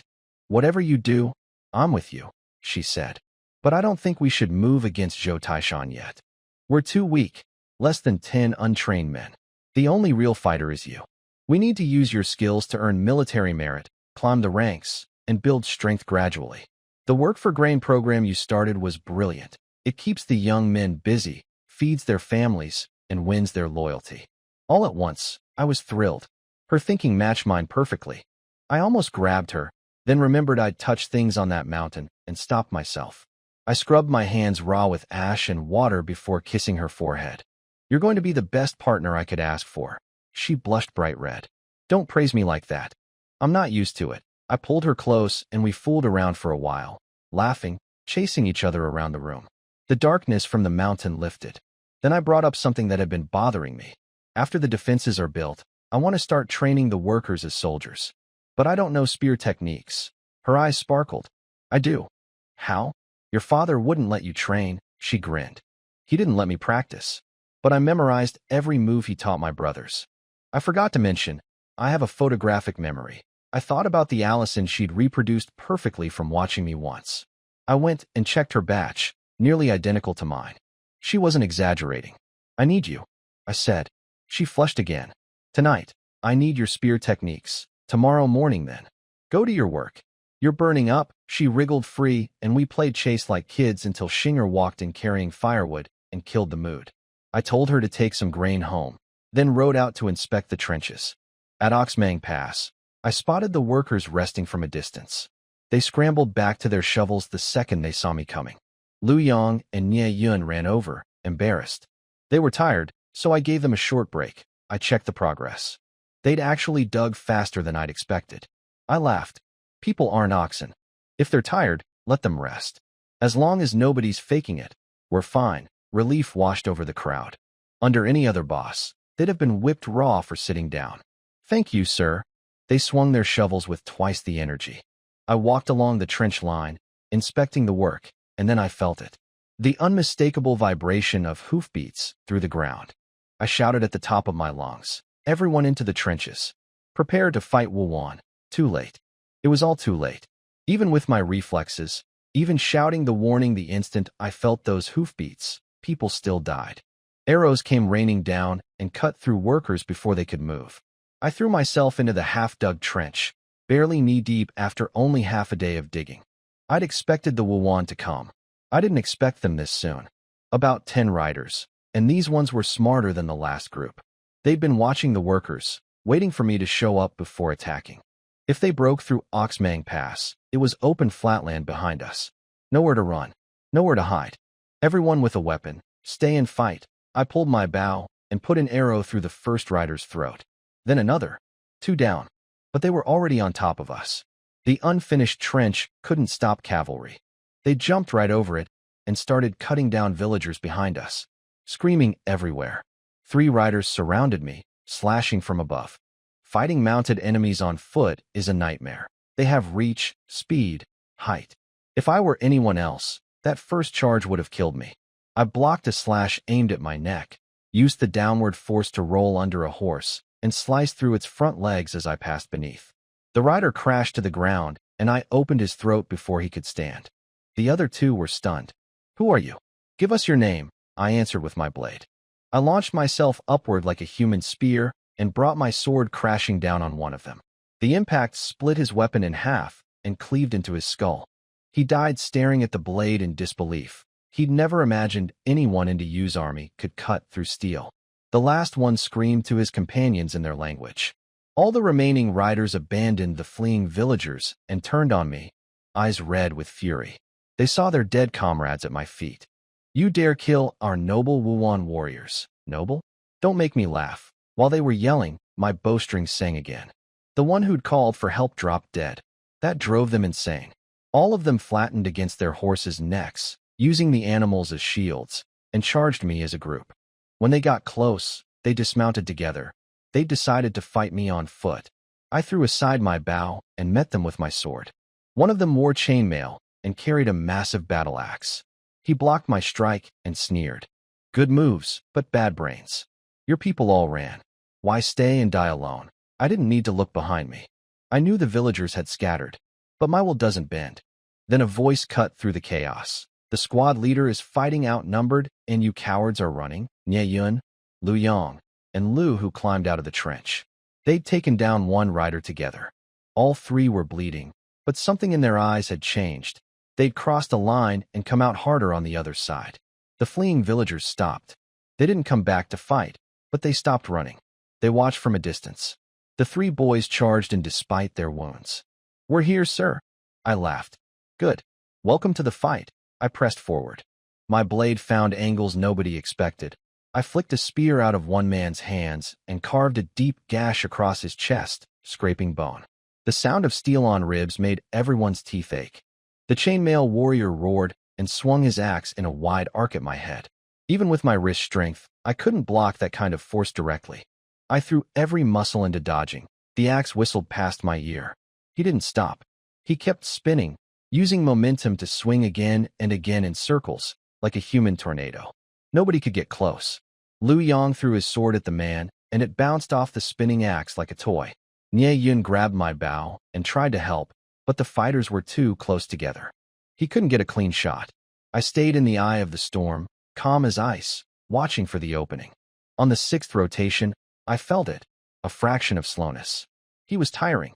His chainmail covered everything except his face. I couldn't cut tendons or joints. The only target was a palm-sized window around his eyes and nose, and he guarded it well. I timed my move and kicked his hands right at the base of the axe handle, the tiger's mouth grip. The axe flew from his grasp and clattered away. Without his weapon, he was a crocodile with no teeth. He stared at me in shock. "You're this skilled. You must hold high rank in Yu's army. If I capture you, I'll get promoted." I spat. "You think rank means fighting ability? You foreigners really don't understand our culture." He pulled two chains from his belt and whipped them backward, driving Lu Yong and the others away. "One-on-one," he said. "Just you and me. Do you dare?" Too slow. Everyone was too slow. Even though I shouted the warning the instant I felt the hoofbeats, arrows were already falling. Workers dropped before they could take a single step. I threw myself into the trench, not even knee-deep yet, barely enough to crouch in. I'd known the Wuan would come, but not this fast. About 10 riders, and these were clever. They'd been watching the workers all along, waiting for me to arrive before they struck. If they got past this pass, it was flat open ground behind us. A slaughter. Anyone with a weapon, stand and fight. I drew my bow and dropped the first rider with a throat shot. Then a second, but they were already on us. The unfinished trench was useless. The horses cleared it easily and started cutting through workers on the other side. Screaming everywhere. 3 riders boxed me in, slashing from horseback. Fighting on foot against mounted enemies is pure hell. They have every advantage. I blocked a strike at my neck, rode the force downward into a roll, and passed under a horse's belly. My blade took its front legs off as I slid through. The rider hit the ground, and I opened his throat before he landed. I launched myself upward and split the next man's sword in half along with his skull. Then I shot the one calling for reinforcements while they were distracted. That drove them berserk. All remaining riders charged together, using their horses as shields. When they got close, they dismounted as a group. They wanted me on the ground where numbers mattered. One of them wore chainmail and carried a battle axe the size of my torso. He blocked my first strike and laughed. Good moves, bad brains. Your people all ran. Why die alone? He was right. I didn't need to look. The villagers had scattered. But my will doesn't break. Then Nye Yun's voice tore through the noise. The squad leader is fighting alone, and you cowards run. He, Lu Yang, and Lu who climbed out of the trench, bloodied, wounded, but transformed. They'd killed a rider together. Their eyes had changed. They weren't boys anymore. The fleeing villagers stopped. They didn't come back to fight, but they stopped. We're with you, sir. I laughed out loud.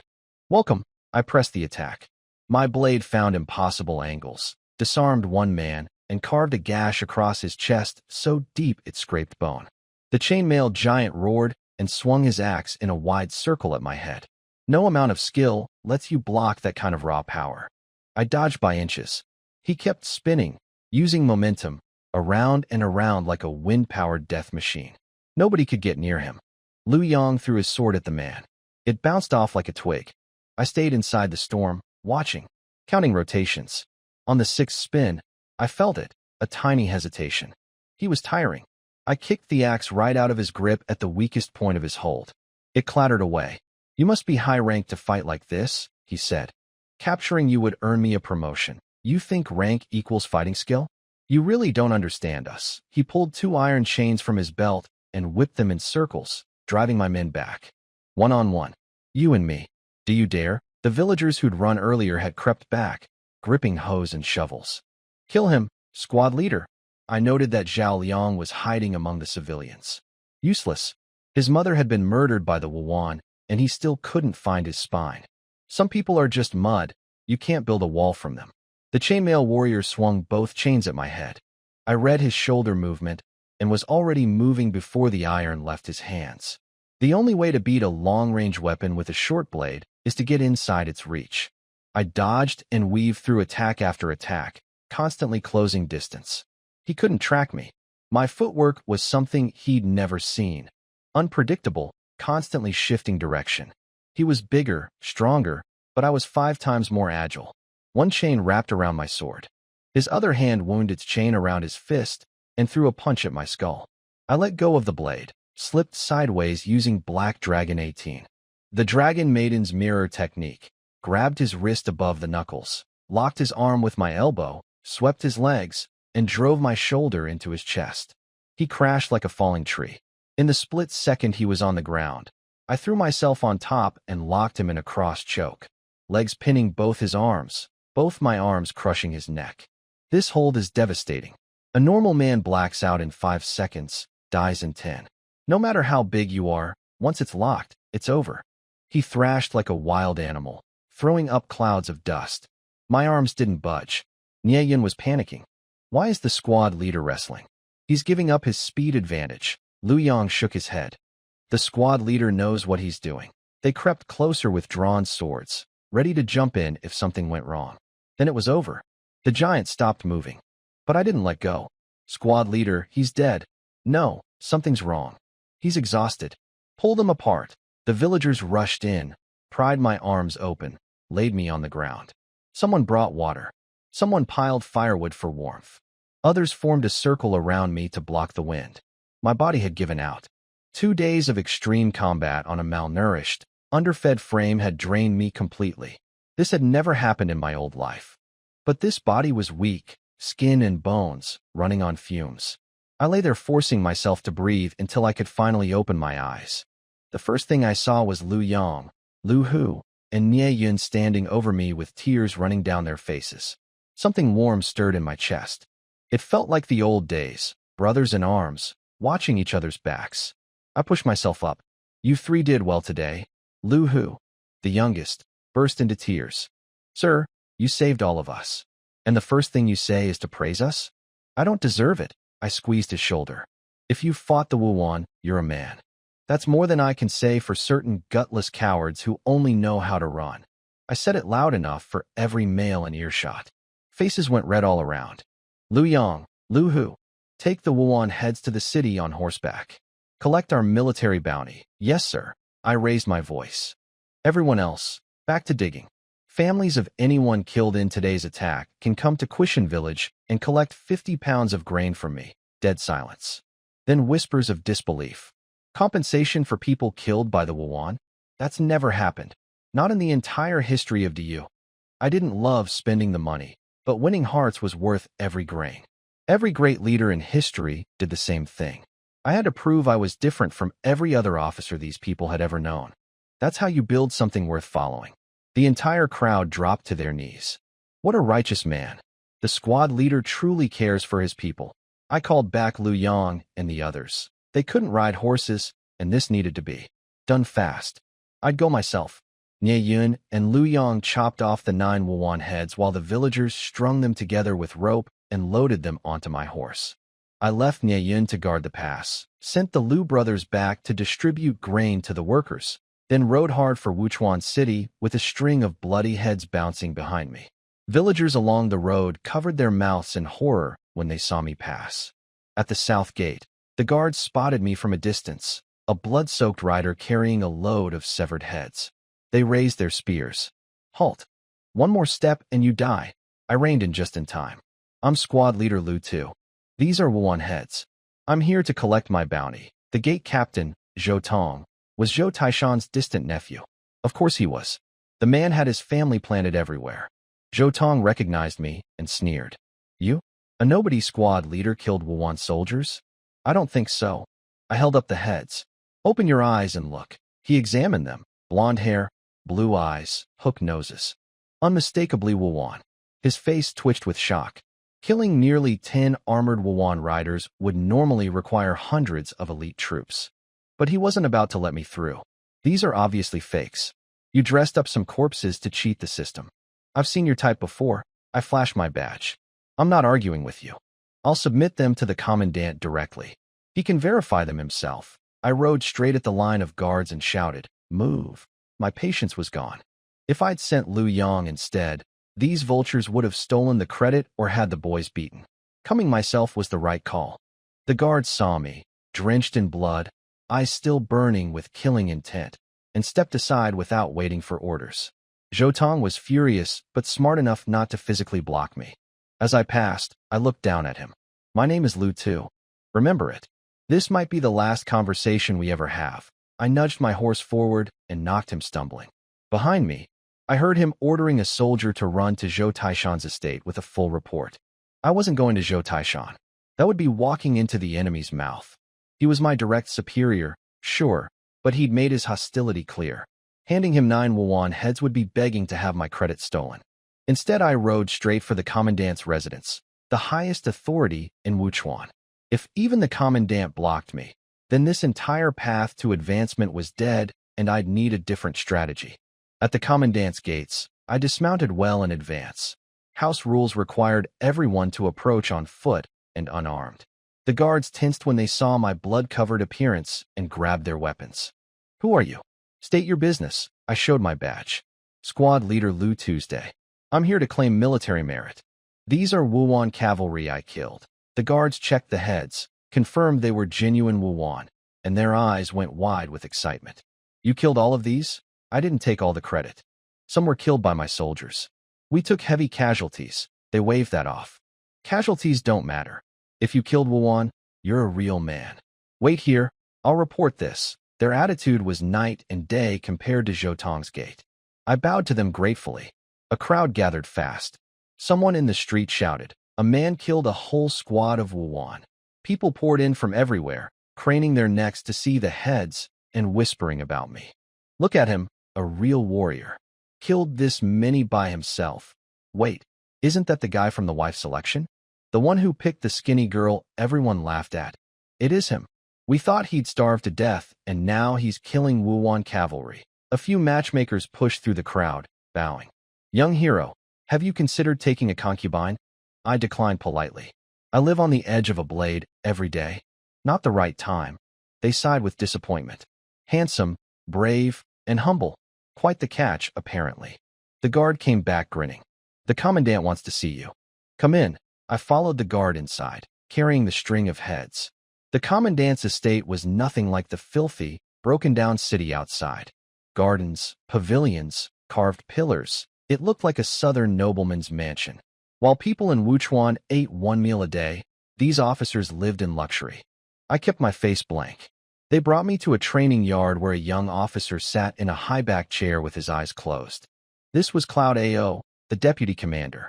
He opened his eyes and stared at the heads as they were laid out on the ground. His men confirmed 9 Wuwan cavalry, including one chainmail warrior with a flame tattoo on his face, a mark of high status in the Wuwan tribe.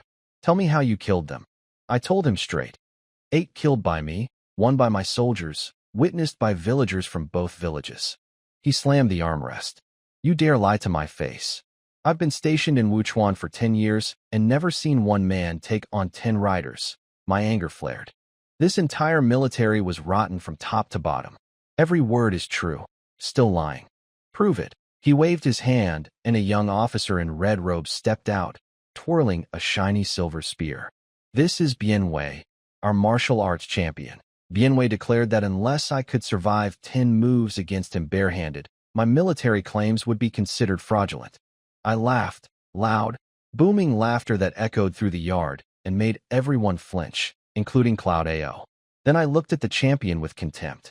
If you're so talented, go kill the same Wuhan soldiers and bring back their heads. Pointing your weapon at your own people proves nothing. Bianwei had won a tournament last month, beating 36 fighters in a row. He was Wuchuan's golden boy. Nobody talked to him like this. For that insult alone, I'll put 3 holes in you, he attacked. No weapon was given to me. I could only dodge. A guard who'd brought me in spoke up. General, this isn't fair, Cloud Ao glared at him. He claims to have killed 9 Wuhan riders, including a chainmail warrior. Fighting our champion unarmed sounds perfectly fair to me, but the spear is the king of weapons. Even swordsmen struggle against it, let alone a barehanded. Silence. Since when do guards make my decisions? If you object, take his place. I heard every word while dodging Bianwei's strikes. My fury was building to a breaking point. They weren't testing me. They were trying to break me. Bianwei was genuinely skilled. His spear work was precise and powerful. I couldn't dodge everything. I had to block one heavy strike with my forearms. Using the impact's momentum, I rolled toward a guard and ripped the saber from his belt. I shouted, Cloud Ao, you've pushed too far. I came here after killing enemies to claim what I earned. You refused to honor it and forced me to fight unarmed against a weapon. Don't blame me for what happens next. I made my decision. Forget the champion. I was going straight for Cloud Ao. Full speed. If this whole system was going to cheat me, I'd take the deputy commander down and disappear with Yushi. We could start over somewhere else. But one thing was certain. I was done bowing. I exploded past Bianwei's thrust and charged directly at Cloud Ao. An arrow came out of nowhere and struck my blade, stopping me in my tracks. How dare you? A middle-aged man in golden armor strode into the yard, bow in hand, moving with the authority of a tiger. Every person in the yard dropped to one knee instantly. Greetings, Commandant. This was Cloud Tian, the Commandant of Wuchuan, the highest military authority in the region. And clearly, Cloud Ao's father. More family connections. This whole place ran on nepotism. Cloud Tian walked up to his terrified son, drew a dagger, and stabbed him in the thigh without a word. Blood sprayed everywhere. Cloud Ao's face went white with shock, but he didn't dare move. Father, I was wrong. Cloud Tian punched him in the stomach so hard he flew 3 meters and crashed into the dirt. In the military, you address me by rank. How many times have I told you? Do you understand what you've done? You attacked a man who killed 9 Wuhan cavalry. If word gets out, no soldier will ever risk his life for this garrison again. I'd expected the same fake performance Zhou Taishan had given me. But this was real. That dagger thrust had come within an inch of crippling his son permanently. Cloud Tian wasn't acting. Still, I kept my guard up. Rebellion was already decided in my heart. Nothing would change that now. Cloud Tian kept going. He kicked his son's leg, and the crack of breaking bone echoed across the yard. Cloud Ao screamed and clutched his right leg, rolling on the ground. Nobody dared intervene. They were clearly used to this. Cloud Tian waved his hand. Strip this waste of his military rank. Demote him to commoner status. Send him to the countryside to heal.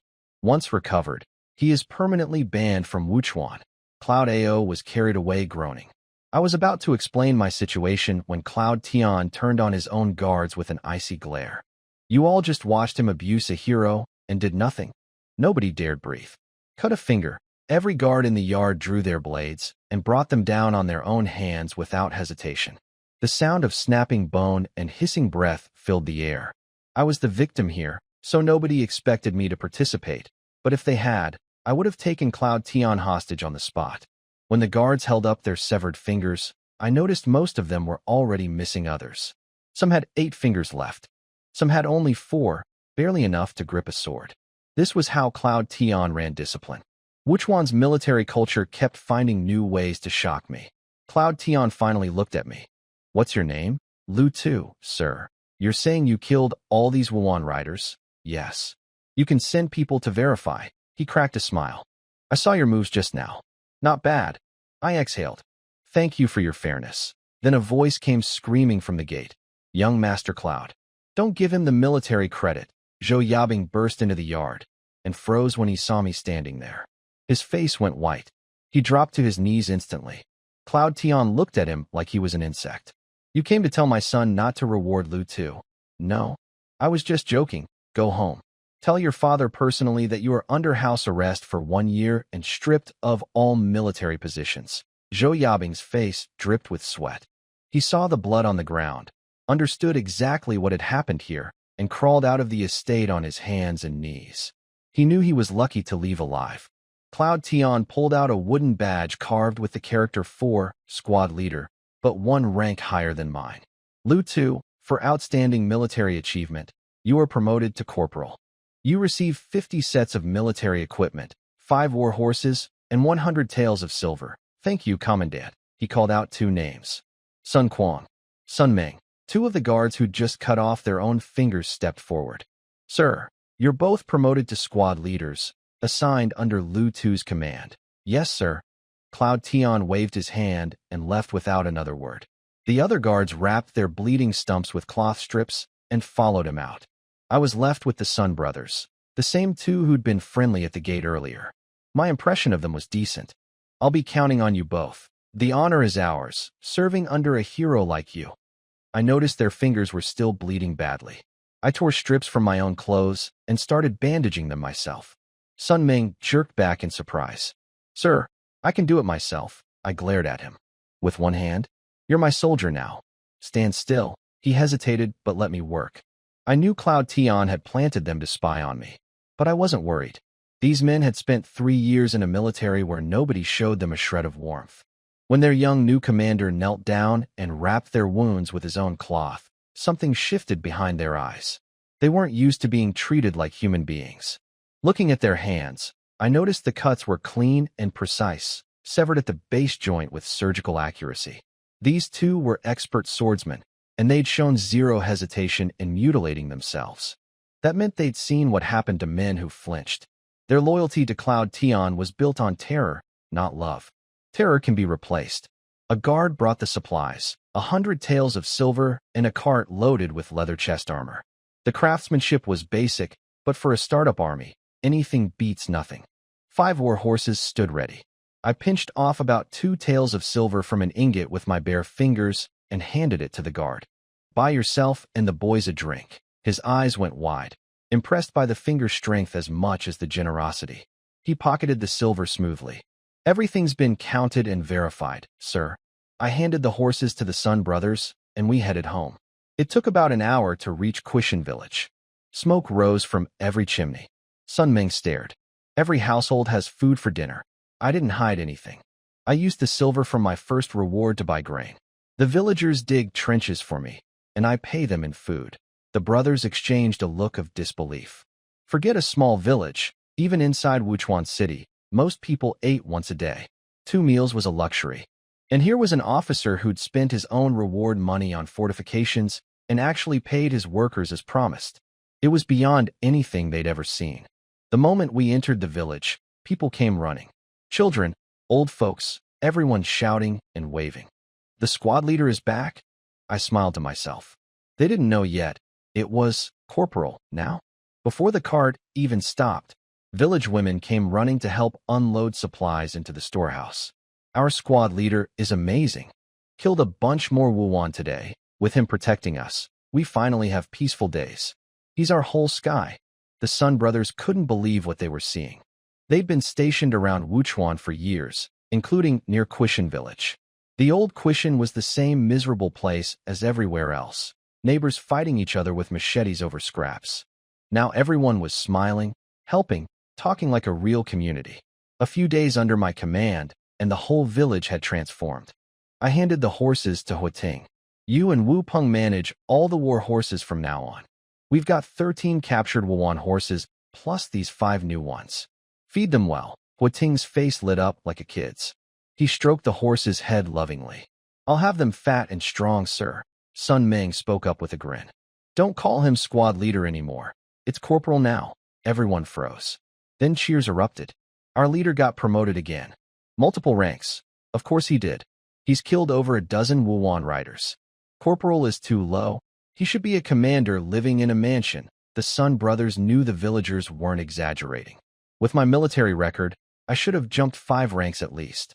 Anyone with connections would have been made a deputy general. Instead, I got corporal and 2 babysitters assigned to watch me.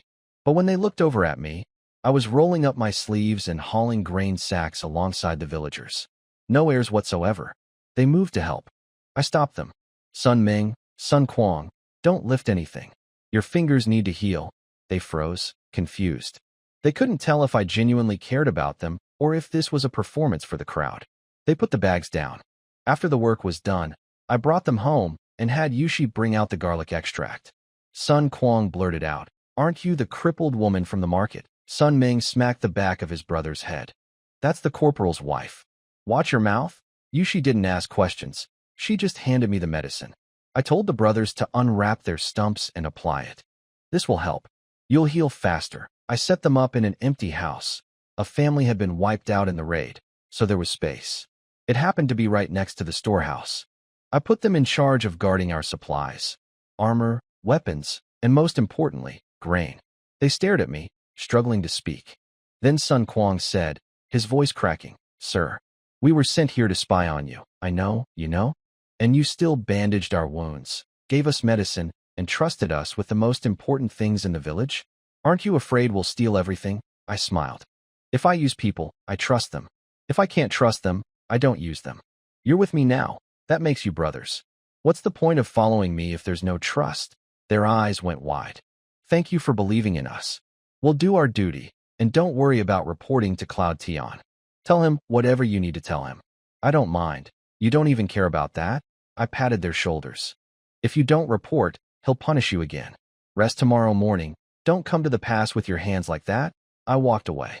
Behind me, Sun Quang tilted his head back, rubbing his eyes. "Damn wind and dust," he muttered. Sun Ming's voice was thick. "Brother, I think we've finally found someone worth following." Lu Yang and Lu, who came by with their progress report on the trenches. After today's attack, everyone was digging with real purpose. No more slacking. "Sir, is it true you're a corporal now?" "It is. We're still short on people, but keep working hard. Someday I'll make you both squad leaders with proper pay and find you good wives." Lu Hu piped up, "I don't want a pretty wife. I want a fat one." I burst out laughing. "Kid, you've got excellent taste." I gave them medicine for their wounds and sent them off. Nie Yun was holding down Songshan village. Finally home. I was more exhausted than the previous 2 days combined. That chainmail warrior had been a real challenge. Even with everything I had, it took all my strength to bring him down. A clear sign my body was nowhere near peak condition. Yushi brought me meat soup and rubbed my shoulders. "I heard what happened today. It was too dangerous." I patted her hand. "Battle is always dangerous. I had it under control. I also heard you collapsed from exhaustion. My mother told me it happened to my father once. He nearly died." I tensed up. She was right. I'd pushed this underfed body past its breaking point. "But don't worry," she whispered, leaning close to my ear, her cheeks turning pink. "My mother taught me a special bedroom technique. She said that whenever father came home drained after a big battle, she used this method to restore his strength." I wrapped my arm around her waist. "Is that so?" Yushi blushed and slipped out of my arms to go prepare hot water for washing up. While she cleaned me up, I pulled out 80 taels of silver from my coat. The commandant gave me 100. I'm keeping 20 for Lu Yang and Nie Yun. The rest is yours. Her eyes went huge. We'd just brought home 230 taels that morning, and now 80 more. But what shocked her wasn't the amount. It was that the first thing I did with my earnings was hand them to her. She took the money with shining eyes. I don't need anything. I'll keep it safe for you. I kissed her forehead. So you'll really do whatever I say? Yes. Then I'd like to experience that bedroom technique of yours. Wait, slow down. I scooped her up and carried her to bed. For the next 2 hours, I was a very dedicated student. And what I learned was beyond anything I'd ever imagined. Ancient knowledge is something else entirely. With Yushi guiding me through it, my exhaustion melted completely away. We didn't stop until the night watchman called the third watch, then fell asleep tangled together. Next morning I was up early as always, and I felt incredible, more energy than yesterday despite less sleep. This was what traditional medicine meant by harmony of yin and yang. It actually worked. It was amazing. After my usual Black Dragon 18 fists warm-up, I moved into the Song family's standing stance practice. Today the progress was dramatic. I held the posture for 3 full incense sticks before my legs gave out. After yesterday, I could barely manage one. A full hour of hard training, and I felt stronger than ever. Lu Yang and Lu, who showed up for duty. When they saw Yushi, they bowed stiffly. "Good morning, ma'am," she waved that off. "Call me sister-in-law. Have you eaten?" "I made porridge." "Oh, we already ate," Lu Yang started. I smacked the back of his head. "Don't lie to me. You two have never eaten breakfast in your lives. Go wash your hands and sit down." Lu, who looked confused. "Why do we need to wash our hands to eat?" Lu Yang smacked him next. "If Big Brother says wash, you wash." Yushi had only cooked enough for 2, so she gave it all to the boys. They'd never seen porridge this thick, no sand in it, seasoned with a pinch of salt. They drained bowl after bowl until they sat there rubbing their bellies with pure happiness on their faces. Yushi nudged me and whispered, "Weren't you going to give them their reward, right?" I'd almost forgotten. I pulled out 20 taels. "Yesterday you and Nie Yun killed a Wuan rider together. This is your bonus." Lu Yang pushed it back. "Big Brother, that's too much." I hardened my face. I said, "Take it. Kill enemies, get paid. That's the rule." He accepted it carefully with both hands. "I'll give half to Nie Yun. His situation is worse than ours. We only need to feed ourselves, but he's got a sick little sister." Yushi and I shared a look. These boys were starving themselves, and the first real money they'd ever earned, they wanted to split it with a friend. You can't teach that kind of character. Sun Ming's voice came from outside. "Corporal, are you home?" He started to enter, spotted Yushi, and immediately backed out. "Sorry, I didn't know your wife was here. I'll stay outside." I told Yushi I was heading out, and asked Lu Yang to stay behind to run errands. Yushi needed supplies bought in the city. Then I left with the Sun brothers. Sun Ming cleared his throat. "Sir, we've made our decision." Both brothers dropped to one knee. "We grew up as orphans. Getting into the commandant's guard was supposed to be our big break, but nobody ever treated us like human beings. You're the first person who bandaged our wounds with your own hands, gave us real medicine, and trusted us with something important. We want to follow you, truly follow you. Whatever you want us to report to the commandant, we'll report exactly that and nothing more." I honestly couldn't tell if they were being sincere or putting on a show. But either way, I had to play it through. I pulled them to their feet. "You're both older than me. No need for all this formality. We're all just trying to survive." Sun Quan stubbornly stayed down. "I know you still have doubts about us, but you saw how the commandant treats people, cutting fingers, breaking bones. How can anyone truly follow a man like that? We want to serve someone worth serving." Sun Ming nodded firmly. "We choose you, sir. From now on, we report whatever you tell us to report." I gave in. "Fine. Protect both villages alongside everyone else. And let's drop the sir, just call me brother." "Big Brother," they said in unison. "I just said you're both older than me." They started to kneel again. Must be a habit from years in the commandant's service. Kneel first, think later. "No, you're our leader. You have to be Big Brother." All right. Big Brother it is. Now get up before the villagers think I'm making people worship me. Give us something to do, Big Brother. Missing a finger won't slow us down. The Sun brothers still had fight in them. I put them on construction duty at Oxmang Pass, replacing the Lu brothers. Huiting brought 3 horses, and we rode out. Along the road, villagers heading to the worksite greeted me like some kind of celebrity. "Look, the corporal is here. What a young hero," One man said he dreamed about me leading them north to smash the Wuwan. Another said he believed I could actually do it. After all, I'd killed 8 riders single-handedly. The Sun brothers watched all of this carefully. They could see the loyalty these people had for me, and I caught them exchanging satisfied glances, glad they'd made their choice. At the construction site, I found Nie Yun already there, explaining trench design to a group of workers. I stood behind him and listened. The corporal wants us to kill Wuwan inside these trenches. We need to dig 5 more feet down and fill the bottom with sharpened wooden stakes.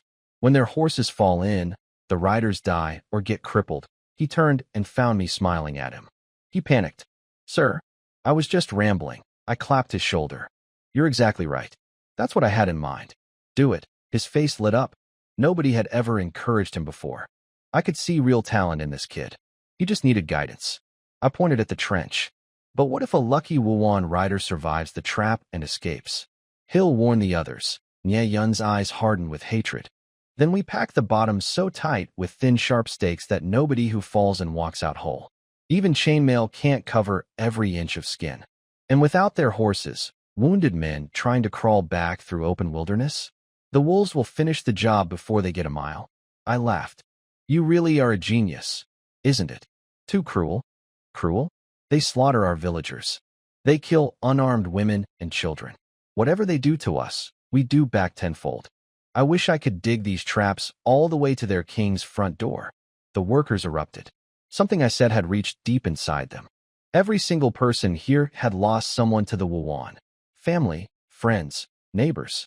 They'd spent their whole lives running and hiding because the army couldn't protect them. But they weren't born cowards. They were men, father's sons, mother's boys, and they were sick of being hunted like animals. I hadn't planned it, but my words planted a seed of vengeance in every heart on that hillside. I pointed to a spot a mile out. We'll build 2 guard shacks there, rotating watch around the clock.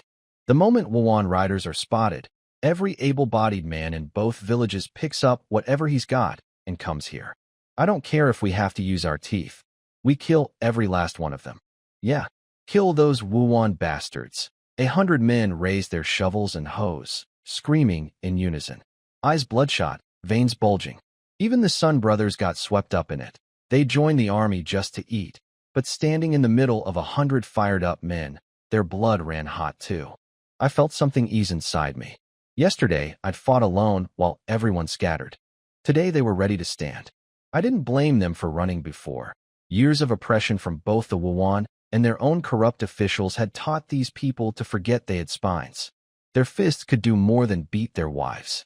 They could hold weapons. I left the Sun brothers to assist Nie Yun and surveyed the scene. Men digging with real fury, cursing the Wuwan with every swing.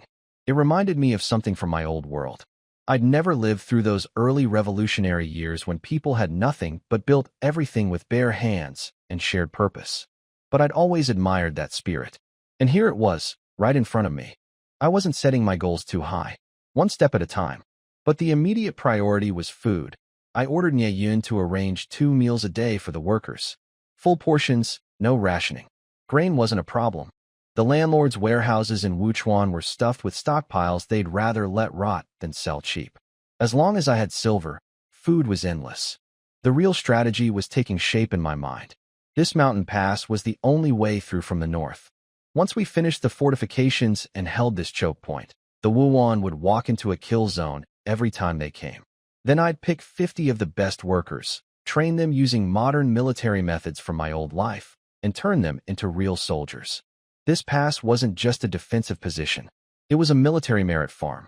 Every Wuwan head meant promotion, silver, and more resources to grow stronger. The math was beautiful. Over the next 2 weeks, I split my time between supervising the construction and riding patrols across the surrounding area. I mapped out every piece of terrain within 50 miles. The fortifications were finished, trenches packed with sharpened stakes, guard shacks built a mile out for early warning. I stationed Nie Yun and the Sun brothers there permanently. The workers had never had it this good. Real grain every day, no sand mixed in, 2 meals included, and unlimited steamed bread. For people used to starving, this was heaven. Nobody skimped their effort because I never cheated anyone's pay.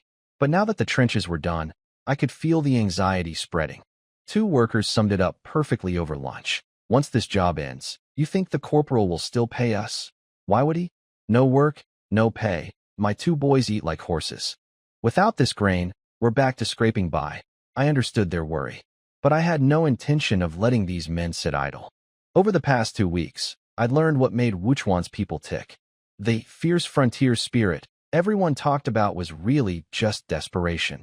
Not enough food, terrible soil, endless wars, and corrupt officers bleeding them dry at every level. Morality is a luxury when your stomach is empty. But I'd also found their strength. Man or woman, young or old, these people were tough as iron. Give them enough to eat, and they'd outwork anyone. The men especially, born soldiers going to waste. Not training them would be criminal. At lunch, I clapped my hands for attention. The fortifications are done. Only 5 soldiers will stay here permanently. Faces fell everywhere. The good times were over. Back to scrounging. I smiled. But nobody's going home. You're all staying. Same pay. The place exploded with cheering. Men jumped up, dropping food everywhere. The corporal is our savior. I'd do anything for him. Even fight the Wuwan. I split them into 2 groups. Half would go west to cut timber. The other half would take picks and build a road. A road? They'd never heard of such a thing. The only proper road in Wuchuan was built by the founding emperor over 100 years ago. Nobody maintained roads. In their minds, roads just happened when enough people walked the same path. I told them to carve 4 flat wheel ruts between Quishan and Songshan villages, wide enough for our push carts to roll through smoothly and quickly. A few sharp ones figured it out immediately. Brilliant. This makes supply transport between the villages so much faster. Others just shrugged. They couldn't see how a flat road mattered if it didn't grow grain. Afterward, I pulled Lu Yang aside. He'd been hovering with something on his mind. Big brother, we're almost out of grain. Your wife gave me 100 taels to buy more, but what we have left only covers 3 more days. I waved it off. Don't worry about money. Someone's going to deliver silver to us very soon. Who? I looked toward the trenches. He followed my gaze, but didn't understand. He figured even if the traps worked, they'd only catch a few riders. Hardly worth the investment. He didn't say it, but I could read his face. My reasoning was simple. It had been a month since winter solstice, the coldest stretch of the year. If our villages were starving, the Wuan out on the frozen steppe were even worse off. I'd been visiting tea houses in the city to gather intelligence. Other villages had all been raided recently, with the army barely driving off attacks through sheer numbers. But our 2 villages had been left alone. The Wuan remembered losing 2 full raiding parties to us and were wary. But they don't forgive. They don't forget. The longer the silence lasted, the bigger the next attack would be. I needed to be ready. Over the following 2 days, I had the workers build training equipment, a packed earth exercise yard, pull-up bars, parallel bars, and archery range, all based on modern military specifications from my old life. The extra timber went into 7 or 8 new cabins for the garrison. The villagers stared at the strange contraptions, completely baffled. I gathered them together. Anyone here want to join the army? They answered without hesitation. Not the regular army, never. But under you, Corporal? We're in. I told them straight. I don't need everyone. I only want the best. If you can match what I do, you're in. Full soldier's pay, 1 string of coins a month. I had Lu Yang light a stick as a timer, then demonstrated the test myself. 100-meter sprint. 20 wide grip pull-ups. 50 push-ups. Spin in place 10 times. Then grab a bow and hit a target at 50 paces. Bullseye. By the time I finished, the stick was only 2/3 burned. Dead silence. Nobody had expected me to be that fast, that strong, that precise. Especially the arrow after spinning. That broke their brains entirely. Anyone who completes all of this before the stick burns out gets 10 pounds of millet. Hands shot up everywhere. Everyone shouting at once, pushing toward me. I had to bark them into order. Quiet. If you want to be my soldier, the first lesson is discipline. Line up, one at a time. A big dark-faced man named Ernie went first. Built like a bull, and to my surprise, he powered through 20 pull-ups despite his weight. The rest left him gasping, but he finished everything within the time limit. Even managed to hit the target with his arrow, though not the center. I knew the standard was tough, especially for men who'd spent their lives half-starved. I'd set it high deliberately, I wanted them to understand that being my soldier wasn't like digging ditches. This required real ability. About 20% passed. The rest I sent away, but told them they could train alongside my soldiers anytime. No pay, but they could earn half a pound of grain per day by volunteering for night watch and patrol duty. That calmed them down. Any food was better than none in this winter. I now had 27 men total, including Huating with the horses. I set mandatory daily training for all of them. No exercise, no food. I split them into 3 squads of 9. Liu Yang led Squad 1. Nie Yun led Squad 2. Sun Ming led Squad 3. Rotating guard shifts, daily physical training, and I added horseback riding to the curriculum. We'd captured 13 Wuan horses plus 5 from the commandant. My men needed to learn to ride before we captured even more. Yes, sir, I understood the fundamentals of cold weapon warfare from my past life, small skirmishes and massive army clashes alike. The principle was always the same. Use your elite corps to punch through the enemy's formation. Break their lines, and victory comes at minimal cost. That's how Zhang Liao's 800 riders shattered 100,000 men at Shochuan. How Li Shimin became a legend at Hulao Pass.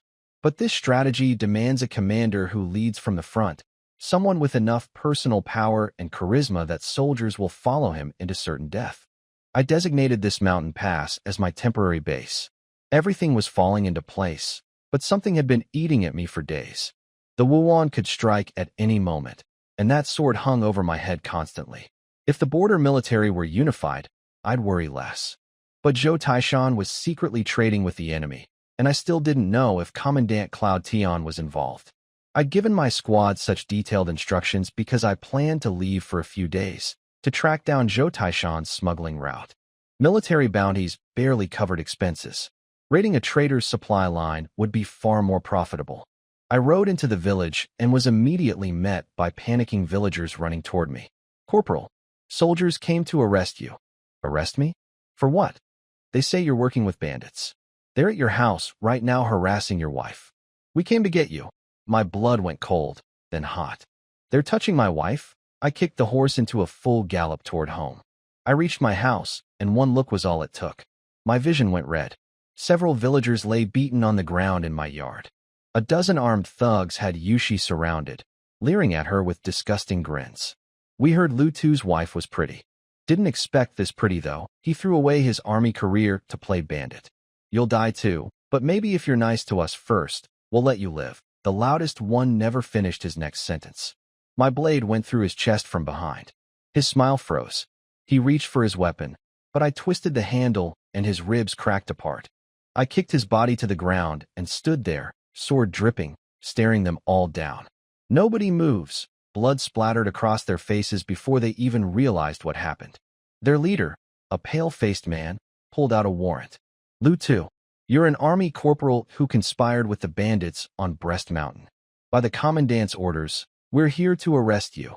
Husband, Yushi ran to me. I dismounted. Did they hurt you? She shook her head. No. You came just in time. Villagers arrived carrying hoes, axes, anything sharp. They surrounded the thugs completely. The situation flipped. The pale-faced one tried bluffing. Defying the commandant is treason. Are you all rebels? My heart had gone ice cold. Yushi was the only family I had in this world. My one untouchable line. These bastards had framed me and dared put their eyes on my wife. Even though they hadn't touched her, that alone was unforgivable. I walked straight at them, knuckles white on the sword handle. I examined their warrant. No official seal. Meaningless paper. And then it clicked. I'd killed every person on that mountain. No survivors. No witnesses. The only way anyone could know about the raid was if someone who went up with me had talked. I had a traitor. But first things first, these men weren't real soldiers. No seal meant no authority. I leaped at their leader, brought my sword down through his spear shaft and into his ribs in one stroke. My body was in the best shape it had been since arriving in this world. The Song family exercises, proper food, salt, rest. These malnourished thugs didn't stand a chance. Someone screamed, "Ghost!" Run! They scattered, but the villagers had them boxed in on every side. These were the same villagers who would have cowered before anyone in uniform just weeks ago. Not anymore. I'd protected them, given them work, fed them honestly. At this point, my word carried more weight than the emperor's. because the emperor had never given them a single grain. The villagers swarmed in with their farm tools. Hoes cracked against skulls. The thugs screamed and begged. Stop. We were just following orders. The commandant won't forgive this. I let the beating go on for a while, then called a halt. Anyone who wants to live, on your knees. Now, they dropped instantly, groveling. Sir, please. We're not real soldiers. I stabbed the one who spoke through the neck. Not soldiers? Then who sent you? I'll drag you to the commandant myself, and we'll sort this out face to face. That terrified them even more. Everyone in Wuchuan knew the commandant's reputation for cruelty. Being handed over to him was worse than death. The survivors crumbled. We're bandits. From Guanyin Mountain. We heard you raided Breast Mountain, so we thought we could scare you with a fake arrest warrant and shake you down. I drove my blade into one man's thigh. So you thought a piece of paper would fool me? We're sorry. We'll never come back. Please just let us go. The villagers roared. Kill them all. I pulled the blade out. They'd confirmed what I suspected. They were just opportunistic bandits. But they'd learned about the Breast Mountain raid from someone. That someone was one of the 7 men who'd gone up that mountain with me. I called out the names. Zhang Wu, Niuer, Lu Shirsi, Huating. Step forward. Huating arrived moments later with Lu Hu, weapons drawn, ready to fight. I stopped them with a raised hand. I looked Huating dead in the eyes. We have a traitor among us. I need you to find out who. I called out the 4 men who'd gone up Breast Mountain with me. The traitor had to be one of them. Honestly, I didn't think the others had the nerve to deal with bandits. The one with the most guts and connections had always been Huating. His face changed the instant I spoke. He wouldn't look at me. The others were shaking. Niuer stammered. Sir, I swear I'd never leak information to bandits.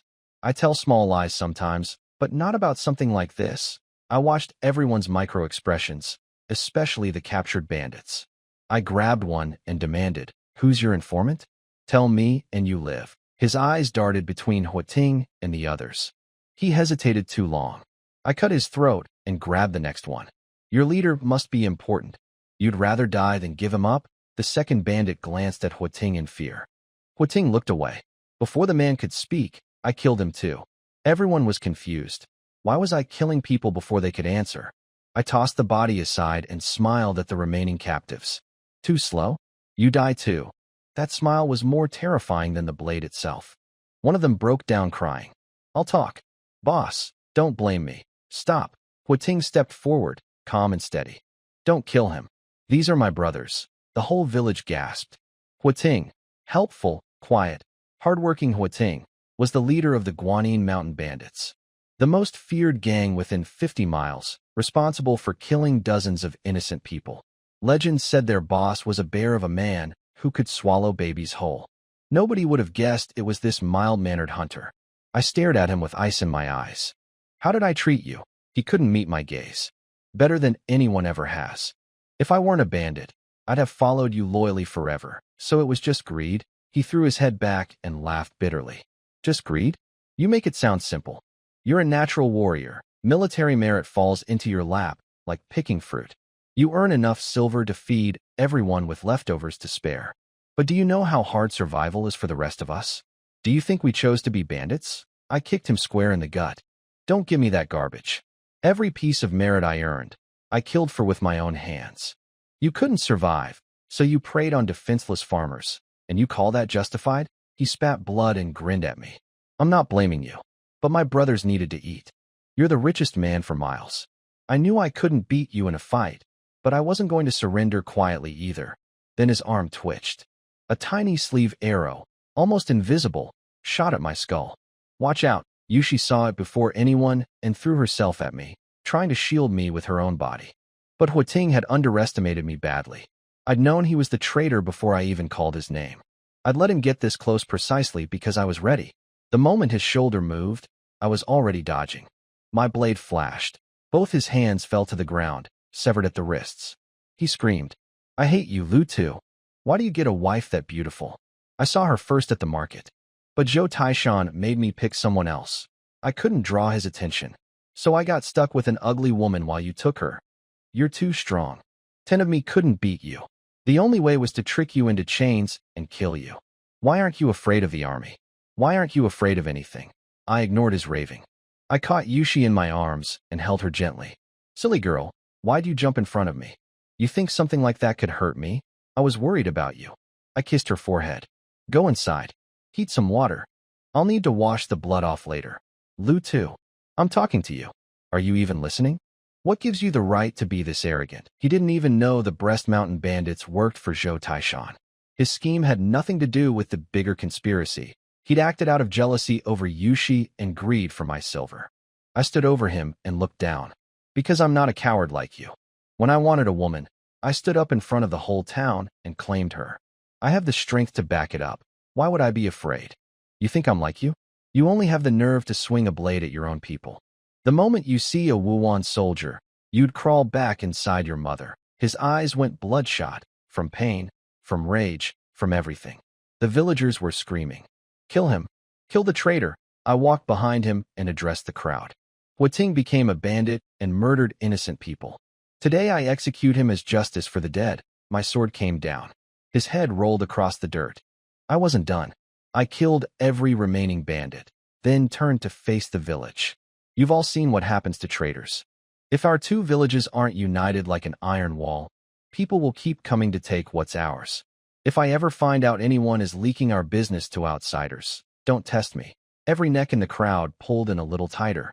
Whatever petty schemes anyone might have been nursing died right there. I called out to Lu Hu. Give grain and medicine to every villager who stood up to protect my wife today. I rewarded every villager who defended Yushi with 5 taels of silver each, right there in front of everyone. I wanted the whole village to see what loyalty earns. Reward your people generously and publicly. That's how you make sure others step up next time. But I didn't go home. I pulled out my map and found Guanyin Mountain, 30 miles south. Bandits never send their entire force on a raid. That meant there were more of them sitting in their hideout, and they already knew about me. I had to wipe them out tonight before they could prepare. I considered bringing Lu Yang and Lu Hu, but my eyes settled on the Sun brothers instead. It wasn't that I didn't trust them. It was that their position was still awkward. They were technically the commandant's spies. Taking them along to slaughter bandits would bind them to me through shared blood. After tonight, there'd be no going back for them. Saddle the horses. You're coming with me. Their faces lit up. They understood. This was the real test, and they wanted it. We reached the mountain, tied the horses, and started climbing. Sun Quan offered to take point, which surprised me. It wasn't fake bravery, he meant it. I let him lead. We killed a lookout at the halfway point and reached the summit, where a natural cave served as their base. I stopped Sun Meng from charging straight in. Cave acoustics amplify every sound. But the warning came a beat too late. A gruff voice echoed from inside. Number 9? That you? Sun Quan shot me an apologetic look. I patted his shoulder and whispered, follow my lead. I drew my bow and aimed at the cave's bend, reading the man's shadow on the wall by torchlight. When his head poked around the corner, my arrow punched through his skull before he saw a thing. I rushed in, switching to my sword. Around the next turn, I ran straight into 7 or 8 bandits drinking around a fire. We stared at each other for half a second.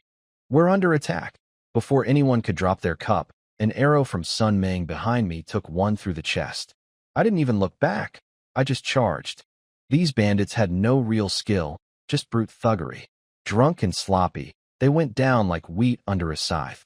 The Sun brothers and I cleared the cave in minutes. We searched the place.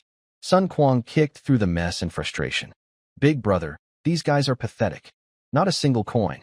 They don't even deserve to call themselves bandits. I'd expected at least some loot given the gang's reputation. Instead, rags, broken weapons, nothing of value. Then Sun Quan found a letter on one of the bodies. He handed it to me since he couldn't read. I unfolded it, and my blood chilled. It was addressed to Huating, written by someone in authority. The message was vague, urging him to act soon. But the signature read, Huaishua Zhao. Huaishua was one of the other 6 border towns, a massive garrison city like Wuchuan. Zhao had to be someone high up in their military, ambitious enough to plant an agent this deep. Huating had moved here 4 years ago, claiming to be a simple hunter. He'd disappear into the mountains for weeks at a time, and nobody thought twice. Shortly after his arrival, Guanyin Mountain's bandit problem began. But what was his real mission? He wasn't running a trade operation like Zhou Taishan's people. These bandits were dirt poor. No gold, No iron, no salt. Living in a damp cave with barely functioning weapons. This didn't fit the smuggling pattern at all. I couldn't figure it out, so I filed it away for later. Some puzzles need more pieces. I turned to the brothers. Sorry I dragged you out here for nothing. Sun Quan grinned his rough grin. Don't be polite, big brother. Watching you fight is better than a night with a woman. Seeing you cut people down is pure art. I laughed and slapped his arm. Next time the Wuwan come, I'll bring you along. He thumped his chest. I'm no coward. I've been itching to kill those animals. Then Sun Ming made a curious noise. He'd been examining the cave wall, and something clicked. A section of rock swung open, revealing a hidden staircase descending into darkness. The three of us looked at each other, then down into the black. I grabbed a torch and led the way down the hidden staircase, sword in my other hand. The Sun brothers followed close behind. The walls were dripping wet. There had to be a hot spring somewhere below. 30 steps down, we entered a sealed stone room. Just a wooden table and 2 chests. The table was covered in letters, all signed, Huaishua Zhao. Whatever Huating had been doing here, someone important in the neighboring garrison city was pulling his strings. The correspondence was frequent and deliberate. There was a bigger plot here that I couldn't see yet. Sun Ming opened the chests. The room exploded with silver light. 1,200 taels. Just sitting there. Take it all, I said, and ran back up to find cloth. The brothers wrapped everything up and hauled it out. Once we were clear, I pointed at the bundles on their backs. Whatever you're carrying is yours. They froze. Looked at each other. Then dropped to one knee. Big brother, you're our brother for life? I pulled them up. You fought beside me. We split what we take. Simple. Sun Quan started crying openly. We never had a father.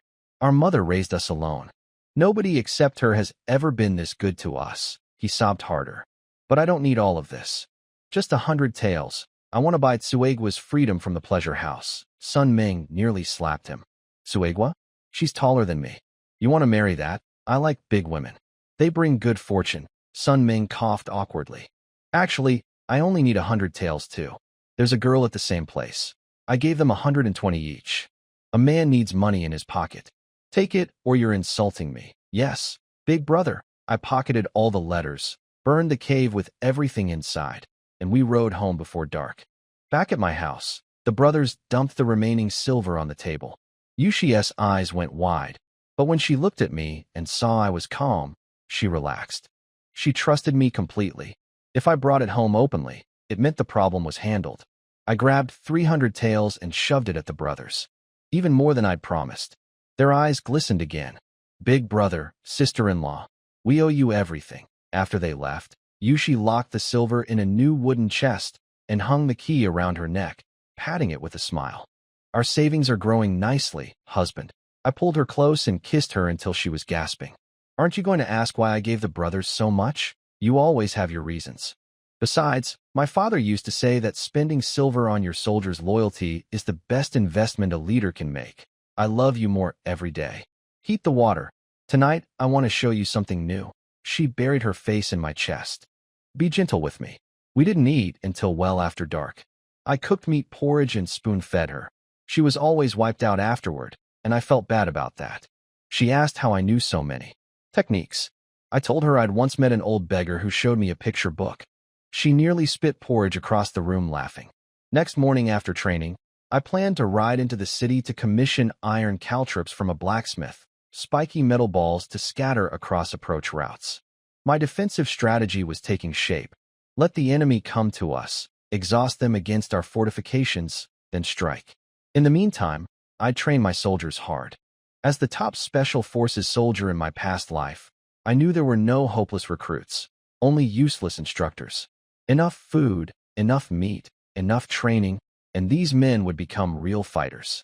The Sun brothers stumbled out of their quarters looking pale. I stared at them. Don't tell me you both went to the pleasure house last night and brought women home. They nodded sheepishly. I'd given them one room with a single large bed. Did that mean all 4 of them had? Before I could ask, 2 young women stepped out, one plump, one thin, with rosy cheeks and satisfied smiles. They curtsied gracefully. Greetings, Corporal. The first thought that popped into my head when I saw their wives was, Fat Monk and Thin Monk. The Sun brothers had found their perfect matches. I congratulated them. told the women to settle down and live well. Then I smacked both brothers upside the head to snap them out of their lovesick days. Focus. We've got work. I told them it was time to report back to the commandant's office. They were overdue for a check-in. They looked embarrassed about the whole spy arrangement, but I waved it off. You know what to say and what not to say. They headed for the commandant's estate while I rode to the market, straight to the blacksmith shop. Hudelu was asleep in his chair. I poked him awake. Got a job for you. He perked up the second he heard business, then squeezed my arm with a grin. Look at you, big shot corporal now. I drew the shape of iron caltrops in the dirt with a stick. He recognized them immediately. 3 generations of blacksmiths in his family. He'd seen everything. 100 of them. How much? His abacus rattled. 100 taels. I held up my hand. 50. Final offer. 50? I can't even cover the raw iron. I turned and walked away. These caltrops didn't need quality steel, just crude iron melted down and shaped into spikes to cripple horse hooves. 1 tael each was robbery. Wait, you can't just cut the price in half. I kept walking. Fine. 50. I stopped. And throw in 100 arrowheads. You're bleeding me dry? Is this how you shop? I stared at him silently. He sighed dramatically.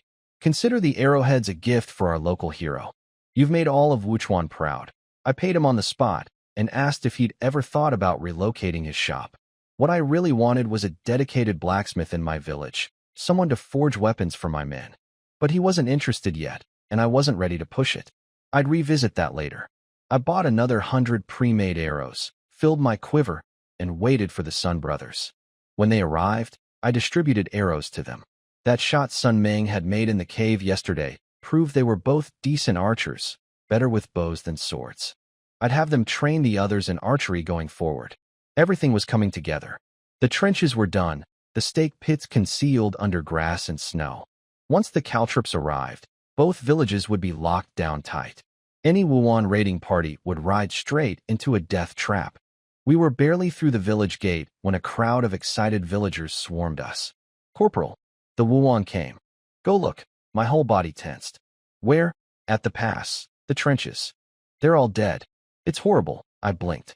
It's already over. The villagers were tripping over each other trying to tell the story, waving their arms, acting it out. Right after you left, we saw smoke from the signal fire at Oxmang Pass. You told us not to be cowards, so we grabbed our tools and ran over. There. And when we got there, you won't believe it. The Wuan riders were already dead. Horses and men, all piled up in the trenches. How many? I asked. Was anyone hurt? They shook their heads vigorously. Not a single person. Not one arrow fired. Those animals just rode straight into the pits and died on the stakes. Heaven itself is punishing them. Forget heaven. This is the corporal's strategy. The traps did all the work. He's the real miracle. I didn't have time for flattery. I caught Yuxi's smile in the back of the crowd, cracked my whip, and galloped toward Oxmang Pass. From a distance I could already see Lu Yang and Nie Yun strutting around in new sheepskin coats, showing them off to everyone nearby. Our first harvest, and we hadn't even lifted a finger. When my boys saw me riding up, they ripped off their new sheepskin coats and ran over like excited kids. I looked at the 4 Wuan corpses laid out neatly on the ground and grinned. Nice work. Nie Yun couldn't stop smiling. It wasn't us, it was your trenches. You should have seen their faces when the ground swallowed them. I've never seen Wuan look that pathetic. Lu Yang acted out the whole scene, imitating the riders' expressions as they fell into the stake pits. Everyone was howling with laughter. I told them to keep the pits maintained, replace broken stakes, redo the camouflage, and most importantly, never let a single Wuan rider escape alive. If they did, the secret of our traps would be blown. I pulled out 20 taels and handed one to each man present. This kill goes on your record. If you'd rather have grain, exchange it at the village. They were ecstatic. This was the first time anyone besides me had killed Wuan in our area. Nobody in Wuchuan would believe a bunch of farmers had wiped out an armed Wuan patrol without firing a single arrow. I pointed at their sheepskin coats. Wear them proudly. New rule. Whatever you take off a dead enemy is yours. Kills in the trenches get split evenly. Nie Yun offered his coat to the night watch instead. The kid was younger than everyone else, but thought bigger than all of them. I tossed him a badge. You're squad leader now. This entire pass is your responsibility. He tried to refuse. said he wasn't experienced enough. I shut that down. You killed a Wuan soldier with your own hands 2 weeks ago. You've earned this. Pick up the burden. I threw another badge to Lu Yang. You're squad leader too. Nie Yin runs the pass. You handle patrols and security. Everything matters. It's all military merit. Both straightened up. Thank you for your trust. I sent the Sun brothers to the city with the 4 heads to collect our bounty. Everyone was buzzing. They knew I'd distribute the rewards fairly. Meanwhile, I had the dead Wuan horses dragged out of the trenches. We butchered them on the spot, bled them, gutted them, buried the toxic livers. We set up big pots over fires and started boiling 2 horses' worth of meat. The other 2 I had cut into strips and smoke-cured on wooden racks for storage. The smell of cooking horse meat spread across the hills. People came from everywhere. My soldiers hadn't seen real meat in ages.